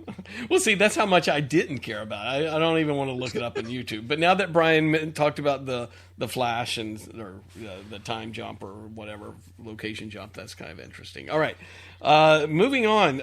Just because Halloween's right around the corner, Halloween Kills premiere on in theaters and on Peacock Plus or whatever this past week. I'm the only one that really likes Halloween stuff or horror movies. Maybe Alex, you're already shaking your head. You could care less. I could care. I think this was a flop from the minute it was announced. Ouch! Wow. Even See, though I want to go watch it, but I was going to ask you, Brad, like, what is the? Because I don't want to watch some of these Halloween movies, but if I go back and I watch Halloween 1. Yeah. Then I jumped to Halloween 2016 or 18? 18, I think, yeah. And then Halloween Kills. Yeah. That's all I need to watch. That's all you need to do. And then whatever the next movie is going to be is the Halloween Dies crescendo or something. Yeah. Yeah. So yeah, Halloween that's all you 1, need to do. Halloween 2018, Halloween Kills, and then whatever the next one is. That's the actual Laurie Strode trilogy, I guess. Yes, the quadrilogy. Yeah, I mean, again, in Podman Ron, you have no desire to see it. No. All right. Well, we won't spend time on it, but it was interesting. People were divisive that it was, again, you get all these horror nerds are as bad as comic book nerds and get very offended when you change some of the characters and stuff like that. One of the things that somebody said that I thought was pretty interesting is they said it was like what was the Last Jedi? What was the second? Was Last Jedi the second one? Yeah. It was a little bit like that, where in Last Jedi, when they say, "Oh yeah, Rey, you're not special. Your parents were a bunch of nobodies, and you're nothing, whatever." They kind of did that with Laurie Strode. They were like, "Oh yeah, he wasn't really after you all this time, Laurie Strode. He just wanted to get back to his house or something like that." And so in that sense, it's like, well, that's stupid. But maybe they make up for it. Everybody, Podman's favorite. Oh shit! Danny McBride. Danny McBride. Right? Yeah, is one of the writers, producers of it, and I believe writer. So we all love him. We got to trust in Danny McBride a little bit in it. We don't love him as a writer, though. He's a fucking actor. So we just love him playing a redneck, a filthy redneck. We just love him reading other people's lines. Yes. Exactly. A couple of things that were good in this. So if you do go back and watch the original 78 or whatever Halloween movie, Brian, they brought back some characters and some actors from it. So that was kind of fun. Was what I wanted to. That's why I wanted to loop back, is because they brought back characters from the previous film. Right. Yeah. So the little boy and little girl that Laurie Strode was babysitting at the end of Halloween or at Halloween, they both come back. The same actress plays her character. But instead of Tommy being played by whoever it was, they brought back good old. Oh my God, I'm blinking on names. Rusty from Vacation. Oh, Anthony Michael Hall. Yeah, so he chews up a shitload of scenery in this. Jason Lively. Jason Lively does not make it in here. Oh, I thought that's not that Rusty. That's not. That's no one's Rusty. That is no one's Rusty. So it was fun that they brought those characters back and stuff like that. And I guess, so that was interesting. A quick tie-in, if you did want to go back and watch some of those older movies, I think it's in number 5, maybe, or so, where Paul Rudd Yep. is in it, and he plays the character of Tommy. So it would have been fantastic to have Paul Rudd in this Halloween movie playing Tommy. Yeah. But instead it was Michael Anthony Hall. I'm sure they offered it to him. Yeah. I'm sure. But he was like, no. I mean, for the amount of scenery that they got for Rusty there, I mean, Paul Rudd would have been fantastic in it. So, Absolutely. A lot of good kills, special effects, splatter, and all that stuff was pretty brutal. Enough to where, I've watched with my kids. I've watched the first and second one and part of the fourth one. But I'm not going to let them watch this one. There's some pretty brutal stuff happening in it. So, horror fan-wise, that was good. They watched Halloween 2 when it was the whole TV channel thing? Or was that 3? No, that was 3. That was 3. That was 3, Season of the okay. Witch. Now, they Season said they of the wanted Witch, to skip that since Michael Myers isn't in it. But I do have... Yeah, that's cool. It's got the, Shamrock Mask Company. Yeah, the Silver Shamrock. And those masks make an appearance in this movie and all that kind of stuff. So there's a lot of good fan Was it service like that 8 happens. more days till Halloween? That's it. You remember it. Yeah, I do. Very good. The funny thing is, and Brian, you probably go through this if you expose your young children to horror movies like I do. You go back to like, hey, we're going to watch the original Friday the 13th, and you watch it, and they're like, why is that my guy moving so slow? I could outrun that guy. I mean, there's no fear in those movies whatsoever. Nightmare on Elm Street, and he's walking down the alley, yeah. and he's scraping the claws down both sides. Right. It's like, clearly that's just broomsticks in his sleeves. Like that kind of thing. So kids nowadays are too savvy for 1978 horror movies, and they are not scary whatsoever, sadly enough. Yeah, it's funny. Jonah has been all about him this year. Josh was like, nope. And he'll just walk away. I'm not watching it. Nope. Yep. So I would say it's 3. It was a fun time. It's worth watching. I may watch it again just to see the kills, but if you're not into it, you're not into it. All right, let's go quickly to yes. Anybody else have movies? Nope. Well, I've got Val. All right. Well, let's say Val for what you're looking at. If we can get to that real quick. What are we talking about? What? TVs. What's on TV? Well, somebody in the green room had mentioned the ending of What If, the divisive the divisive show of What If. It went out with a sputter. All right, so it came in with a sputter. I like the ending. I like the 2-part. Sorry, I liked it. I liked the first part of the 2-part, and then the second part I was like, "This is boring." All right, Podman Ron, because I know you can do it succinctly. Give us a really quick recap of this 2-part ending of What If. It was basically what if Ultron succeeded in getting into the Vision's body, and he ends up destroying all life on Earth, and then he destroys all life in the universe, and then. Because his programming is to destroy life, he's seeking out life somewhere else, and he sees the Watcher, and he realizes, hey, there's other multiverse, there's other places I can go to. So all right. He starts going and destroying other places, and, well, before he does that, I'm sorry, Watcher pulls together a team. A ragtag team? A ragtag team of every hero that was in each episode throughout the season of What If. So you had T'Challa from the Guardians of the Galaxy episodes. You had the Thor from his episode. You had all these Captain Carter. Captain Carter. It was. That's kind of cute. I like that. I like that idea. They called themselves the Guardians of the Multiverse, and it was a cool idea, and I liked it. I thought it ended on a strong note, so I liked the way they pulled it all together. So, all right, I like that idea concept. Brian did nothing for you though. No. I didn't even watch the last episode. I can't get through the second to last episode. I really like that one. When they put what's his face as Ultron. What the hell's his name? Ross Marquand. No. Like before, like in Age of Ultron, the movie. James Spader. Yeah, James Spader. That was a weird casting to begin with. Yeah. And now it's even weirder because the guy's like trying to do a poor impression of somebody that probably shouldn't have been cast as Ultron to begin with. Oh, okay. Like, so his dialogue is just like, oh God, it's so Robert California. Yeah, it's so bad. I still haven't gotten through it. It's like I'll pause it, walk away, do something. And I'm like, oh, I never finished It's only watching like 20 minutes. I mean, come on. And he I'll sounds start like it again, me. and then I'm like in the kitchen, like, cleaning out the refrigerator.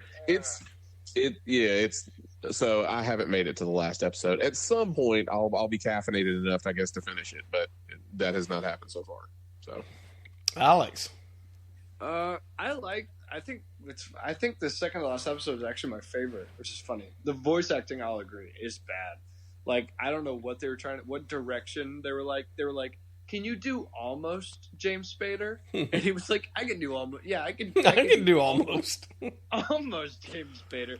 Like, it's just like, it was like, how much does James Spader cost anyway? Like, exactly. Was he really? It's one episode.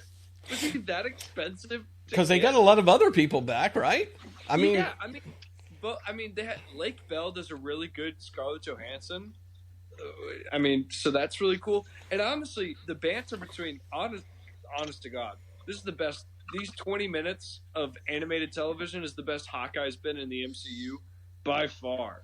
He's actually funny, and he like has like emotions, and it's great. Is Jeremy Renner voice him? Yeah, he is. Yeah, and he has emotions. Yeah, I mean, it really actually went over well. Who'd have thought? And I think the fight between the Watcher and Ultron's pretty cool. So that whole episode's great. And then you get to the next episode, and it's like, oh, they're coming together. But it's just like, it feels so disconnected at that point because from the rest of the MCU, because these characters are doing these ginormous feats that you're like, oh, my Doctor Strange can't do this. My Star-Lord can't do this. This is lame. Now I have to go back to these shitty versions of these characters. And it's interesting. Like, I feel like it kind of underwhelmed the rest of the MCU, which is weird because it feels like a show that's supposed to be like, oh, these are just quirky adventures. But like, T'Challa as Star-Lord is a way better Star-Lord than Peter Quill. Like, T'Challa is way better. He's like a perfect, like, he's awesome. And and Captain Carter is pretty great as Captain America. Not better, but like, hey Siri, she's pretty stellar too. So it's like, I don't understand what, like, I just kind of feel like I'm gonna go back to the MCU and be like, well, my characters suck, and I don't really like those characters anyway. But well, like, now your MCU is Shang-Chi and the Eternals, so yeah, get ready to suck. Anyway, can I make a point about something Alex said? I feel like they didn't, when they asked him, hey, can you do James Spader? He just said no. No, I can't. Well, here's $5 million. Can you do James Spader now? I can try. I mean, I'll try. Like, but yeah, he sounded nothing like James Spader, and like, but the inflection. Curious. It's like the weird inflection, because James Spader's kind of monotone, but then has a little weird inflection sometimes. It's like he nailed the monotone. It's like wow, I'll have to check this out. 60% of the way there, but his voice isn't deep enough. It's just really odd. It's so just confusing and distracting. The entire not good. It's really bad. So they kind of set us up here. It sounds like that all these different what if stories that we thought were one offs. Now all of a sudden they brought them all together. Is that? I mean, how do you feel about that? They've kind of created now the Guardians of the Multiverse, you said. So yeah, but you're never going to see them again. Or will you? Are they going to appear, in next season's What If somewhere along the line? You know what I mean? They said that they won't do that, which I'm glad. I think the only story they're going to continue is Captain Carter's, which is fine. I mean, that's just a beat-for-beat remake of the Captain America movies, but whatever. All right. But I realized what it is. It's their Wonder Woman. Yeah, that's what it is. They're like, oh, well, we've got Captain Carter. She's set in the backdrop of World War II. That's good. She's super strong. She's got a shield. She's super hot. Yeah, and she's already been like heavily rumored to appear in Doctor Strange in the Multiverse of Madness. So it's like I'd be okay with that. Yeah, I'm okay with that. I'll see her anytime. I'm not mad about it, but I'm like, who really, like, at the end of the day, I don't really care to see any of these characters again. They're fun, but like they're fun episodes. They should just be one-offs and that's it. One and done. Yeah, I just don't really get All right. a rat's ass. I mean, it was fun to go through the season and not have something like to like really like excited for in the next week. Just to know I have something to watch, I guess was enough for me to be like, all right. But at the end of the day, it's fine. It was pretty underwhelming as a show. The animation got worse every episode. I couldn't get past that. I couldn't get past the animation for some reason. Well, it only gets worse. I had, and this is like a sidebar to an extent, but I was thinking about the, and I guess this occurred to me while I was watching the Wakanda episode with, Michael B. Jordan. What's his character? Killmonger. When Killmonger killed Claw, we're getting Black Panther 2, and we haven't really said who the villain is, right? We've said Killmonger's coming back. The villain could be Claw. We talked about in the last podcast about Marvel killing, but Claw was just energy in a shell at that point. So they could still say, well, that's Claw. Claw's just an energy being inside a vibranium, armor or a vibranium shell. But you could make it. Wait, are you talking about the movie or the What If now? The movie. Well, I thought Andy Serkis was Claw. Andy Serkis was Claw, but he killed him. Right. Killmonger killed him. Right. But you could bring Ulysses Claw back as the true vibranium armor suit with Claw, Claw's energy inside it, because that's what Claw was. Claw was energy contained. Claw was energy contained in a vibranium suit. Even back in the Fantastic Four days? I thought he was just a goofy pink and red guy in a pink and red outfit. Purple trunks. Yeah, he was. So you could technically bring him back if they wanted to. So and everyone would go, yeah, I guess so. Yeah, I guess so. Alfred's a bad guy now. He's a good guy. He's a bad guy. But at that point, he just has to do voiceover, though. So yeah. Does anyone realize that Michael B. Jordan's plan in that 6th episode of What If is it's the exact same? It's just more complicated. It's just a way more complicated plan. It's the same thing happens, except that Black Panther's dead already. So the same thing in the movie. That was his plan from the movie. Oh, okay. It's the exact same plan. He's just I just need to kill Claw and go to Wakanda. Oh, okay. That's how it ends. And it's just wow, what a waste of time. I knew how this played out. I saw this. Well, it seems like What If in general seems to be a waste of time. I don't know, but I am intrigued now. I do want to listen to Ultron's voice now. You guys have piqued my curiosity. I mean, I would just look up the Watcher and Ultron fight. That's pretty entertaining. I'm going to be busy on YouTube tonight. Yeah, I'm looking up the post-credit scene for Venom and fight scene between Watcher and Ultron. Podman Ryan, was the What If a waste of time in general? Yeah, it was a waste. It wasn't a waste of time, but I wouldn't recommend. You don't have to watch it. If you're intrigued, to watch it. Watch it. Podman Ron? But if you're not. What? Not enough. What If? Is it worth a watch for me to go back and watch these things? Yes or no? I think so, yeah. Okay. I like them. I like them a lot. So I would. All right, wow. No wonder. 5 out of 5. 5 out of 5. Well, speaking Absolutely. of people being forced to do things, has anybody watched Squid Game? Yeah. I watched one episode. That was enough. I finished it. I watched it. And Brian? I haven't watched it yet. No, I finished it. We've got some. We got some family in town. Oh, that's There's some stuff I can't probably watch on the big screen. But I will watch it. All right. I thought it was enjoyable. Podman Ron, you could care less about it. No, it was kind of dumb, and I hated the dub voices, and I'm not going to. Then just read the subtitles. I'm not going to fucking read the subtitles. You crazy? The hell's wrong with you, Alex? I'm not going to read. I don't want to see pictures with words. No. Why would I want to do that? I watched it with subtitles. It's like a moving comic book, Ron. Oh. Ooh, maybe that works. Alex, what did you think of the series as a whole? I think it was enjoyable. It was entertaining. Yeah, I don't understand why it's as blown out as it is. I don't. That's what I was about to say. I'm fine. It was fun. Yeah, I guess. Yeah, I mean, it's like Running Man and Hunger Games and Battle Royale. Did it all better.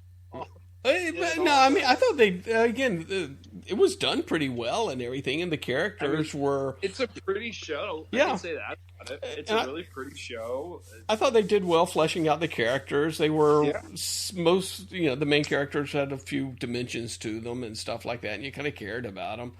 But yeah, I don't know why it's taken the world by storm. That people love it.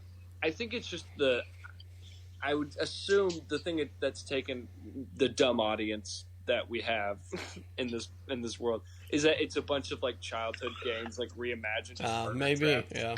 I think that's and that's an intriguing premise. Like the whole red light, green light is really fun to watch. Yeah. It's really fucking brutal and super cool.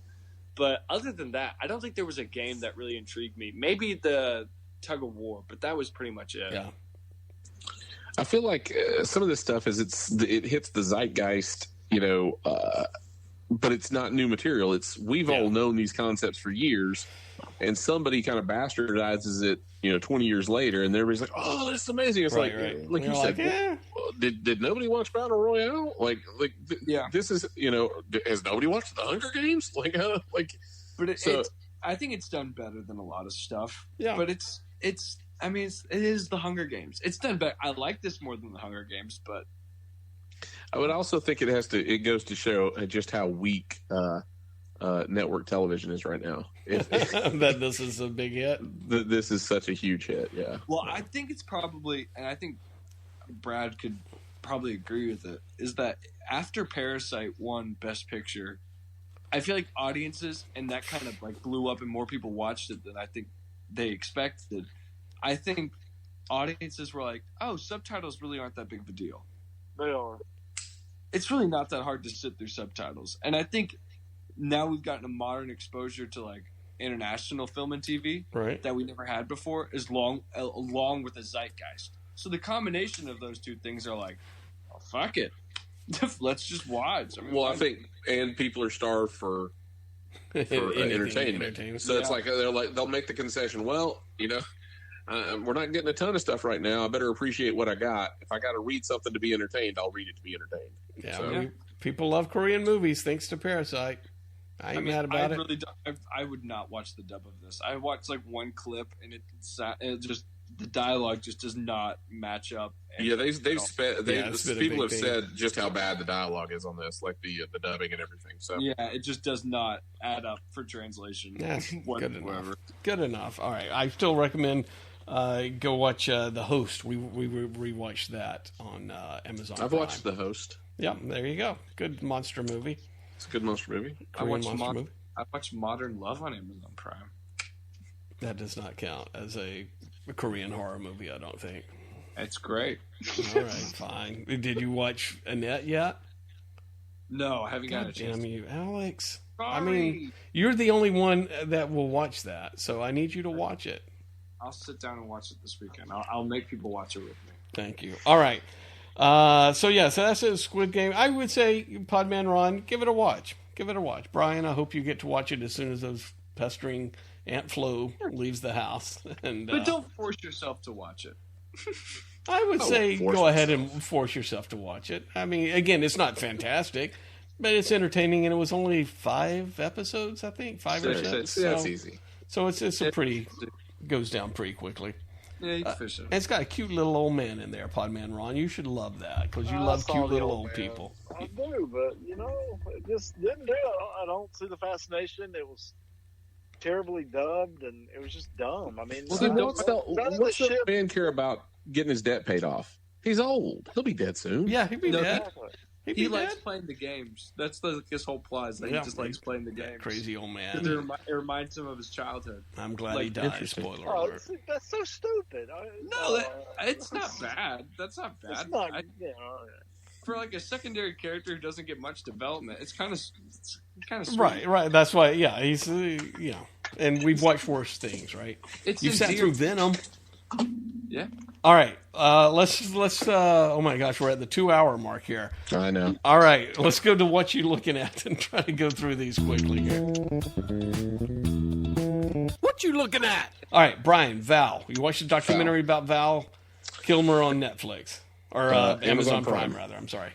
And I feel like Val is what Kid 90 kind of promised to be, right? Who's Kid 90? Kid 90 wasn't that with Soleil Moon Frye, right? Yeah. Okay. So it's very similar. Val Kilmer had a video camera, and so when he was a kid, he grew up in the valley. His dad was a land developer. He had a brother, and they had video. They had reel to reels, and they would video. So he had a lot of footage when he was a kid. When he got into acting, he went to Juilliard. He was one of the. I think he was the youngest person ever admitted to Juilliard. And he went to Juilliard. And then he comes out and he starts landing movie roles. But he had a video camera. And so he would take this is actual behind the scenes footage of all these different films that he was on and him growing up and actors he knew and that sort of thing.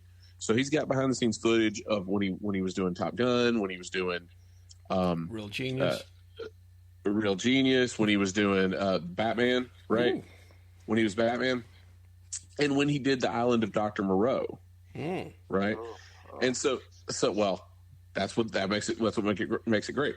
So and you go back and you're like, man, I kind of forget what he really had kind of a storied sort of career. Yeah. He was Batman, he was Doc Holliday, he was Iceman in Top Gun, he was the Saint, but so it's really good. It's him talking about stuff, and it's him talking about getting sick. It's him going to conventions. He goes to there's a Wild West days, I think in Wyoming, and it's this old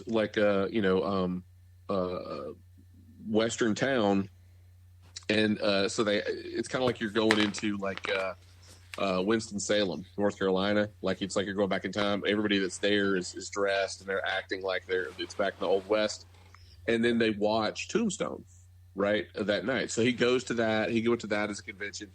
And so he's meeting all these people, and he's kind of, and it kind of talks about, he wears all this weird jewelry and everything. Right. Now that he didn't before, it was his mom's jewelry. When his dad and his mom divorced, she moved to Arizona, and so she had all this southwestern looking jewelry and everything, the blue, what's it? Turquoise sort of jewelry. Well, you realize, he's wearing all this crap the whole time. And you're like, how does he dress like that? Well, you realize it's his mom's jewelry. And so when she died, she was such a huge part of his life that. He wears that stuff to kind of feel connected to her. Wow. So that was pretty cool. I feel bad for making fun of him now. I know. It goes into, all the different roles. And then it's man, this is really enjoyable. Then it gets into The Island of Dr. Moreau. And it's him and David Thelways, who plays Lupin in the Harry Potter movies. They were both in the movie. Right. And Marlon Brando was in the movie. And it's got footage of him talking to Brando. Oh, nice. And it's got footage of, it's got they confront the stunt double because the director couldn't get along with Brando. So he started just putting a stunt double in. And that's why Brando started wearing that white face paint, because it wasn't Brando. They just put somebody in. And so they're talking to him, they're like, so Brando's not going to be here today? And there's parts where they're challenging the director and fighting with the director.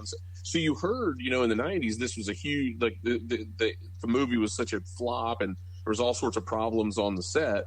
Well, he actually documented them. You've got video of all the crap that went down during the filming. So, it's a very good movie. It's very interesting, and it's not only is it him and kind of what his career was. You get these little time capsules of all the movies he was in, which were all huge movies. It goes into the Batman stuff. He talks about it's every kid's dream to be Batman, but it's not every kid's dream to play Batman. He was like, I was just a prop. He goes, I couldn't move in the suit. So he's like, so I'm just standing there while Jim Carrey danced around me and just chewed scenery. He goes, you could have put anybody in that suit and had him stand there. Oh. So and it talks about that's why he didn't come back. And then when he didn't come back, he kind of got labeled as difficult to work with. And it's No, like, so it's really enjoyable to watch. It's a very good film. I'm gonna have to watch that. That sounds pretty good, actually. All right, I you sold me on it too. It's been on my my list for a while, but I just haven't gotten around to it. That. The Moonfry one, like you just said, Brian, that's kind of what I expected to see out of that, and I did. So this one sounds. Yeah, this seems like what that was promising to be. So. Oh, and then it goes into this whole. He did this one-man show before he started to get sick. He did this whole one-man show about being Mark Twain, and they were going to put it on Broadway. Like, he did it for like a year or so. They were going to put it on Broadway, and that's when he got diagnosed. But his Mark Twain was really the Mark Twain stuff was really cool, and he like did that all himself. He wrote it, created it, all that sort of stuff, and it was starting to get really, really big when he got sick. So, all right, new love for a good old Val there. Yeah, I definitely will check that out, and Alex, you should too, on Amazon Prime right after you watch Annette. Pudman Ron, you've been watching The Wire, I know. Have you gotten through The Wire yet? No, I'm on season 3. Just started it. You're on season 3 already. Yeah. Brian, I mean, you get some good shows, and this is good. It's just very slow. The first season didn't get good until I don't know, episode 8. Till Kima got shot.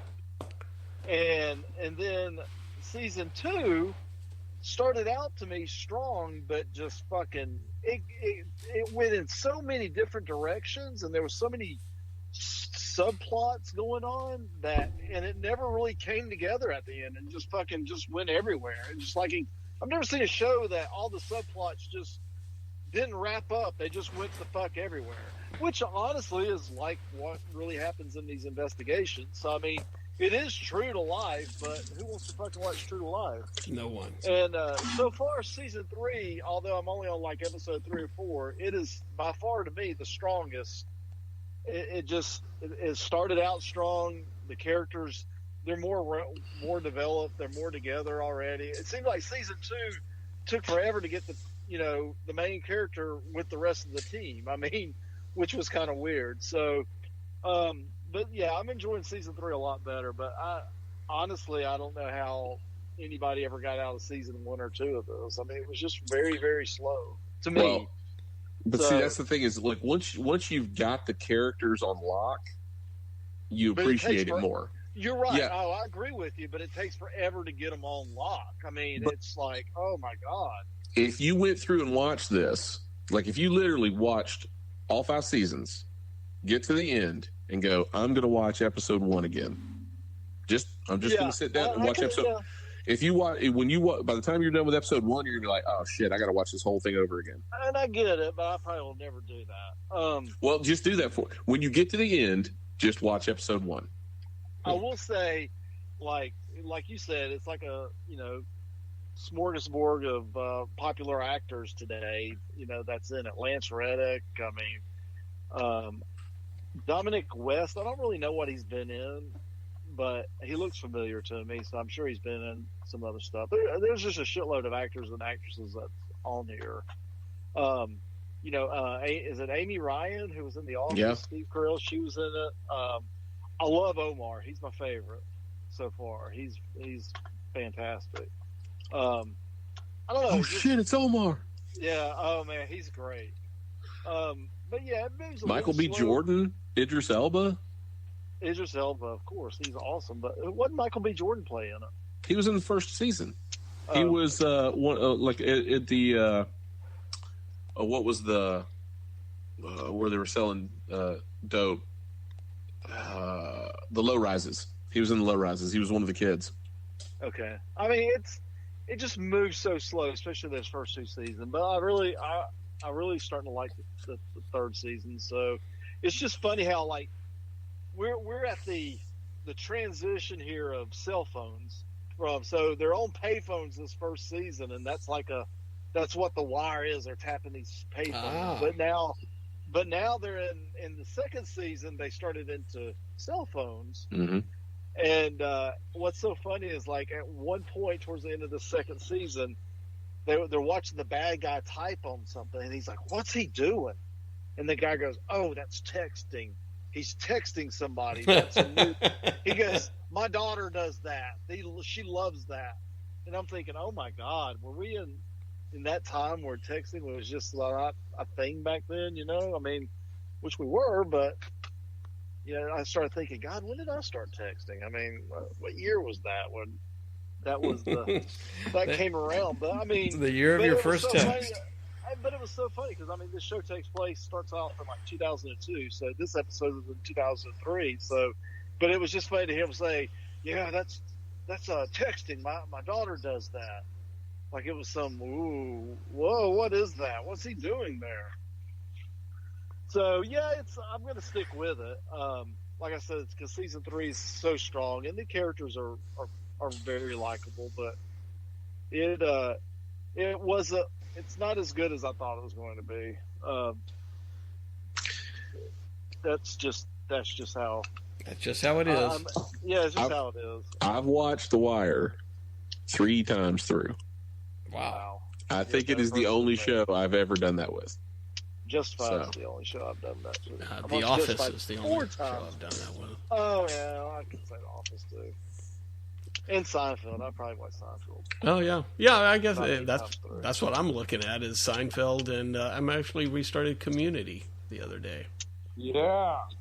Watching Community. I like Community. I did that one like a year ago, and I don't think I can do that again. But Can't do Seinfeld, it again. I'm on Seinfeld again also.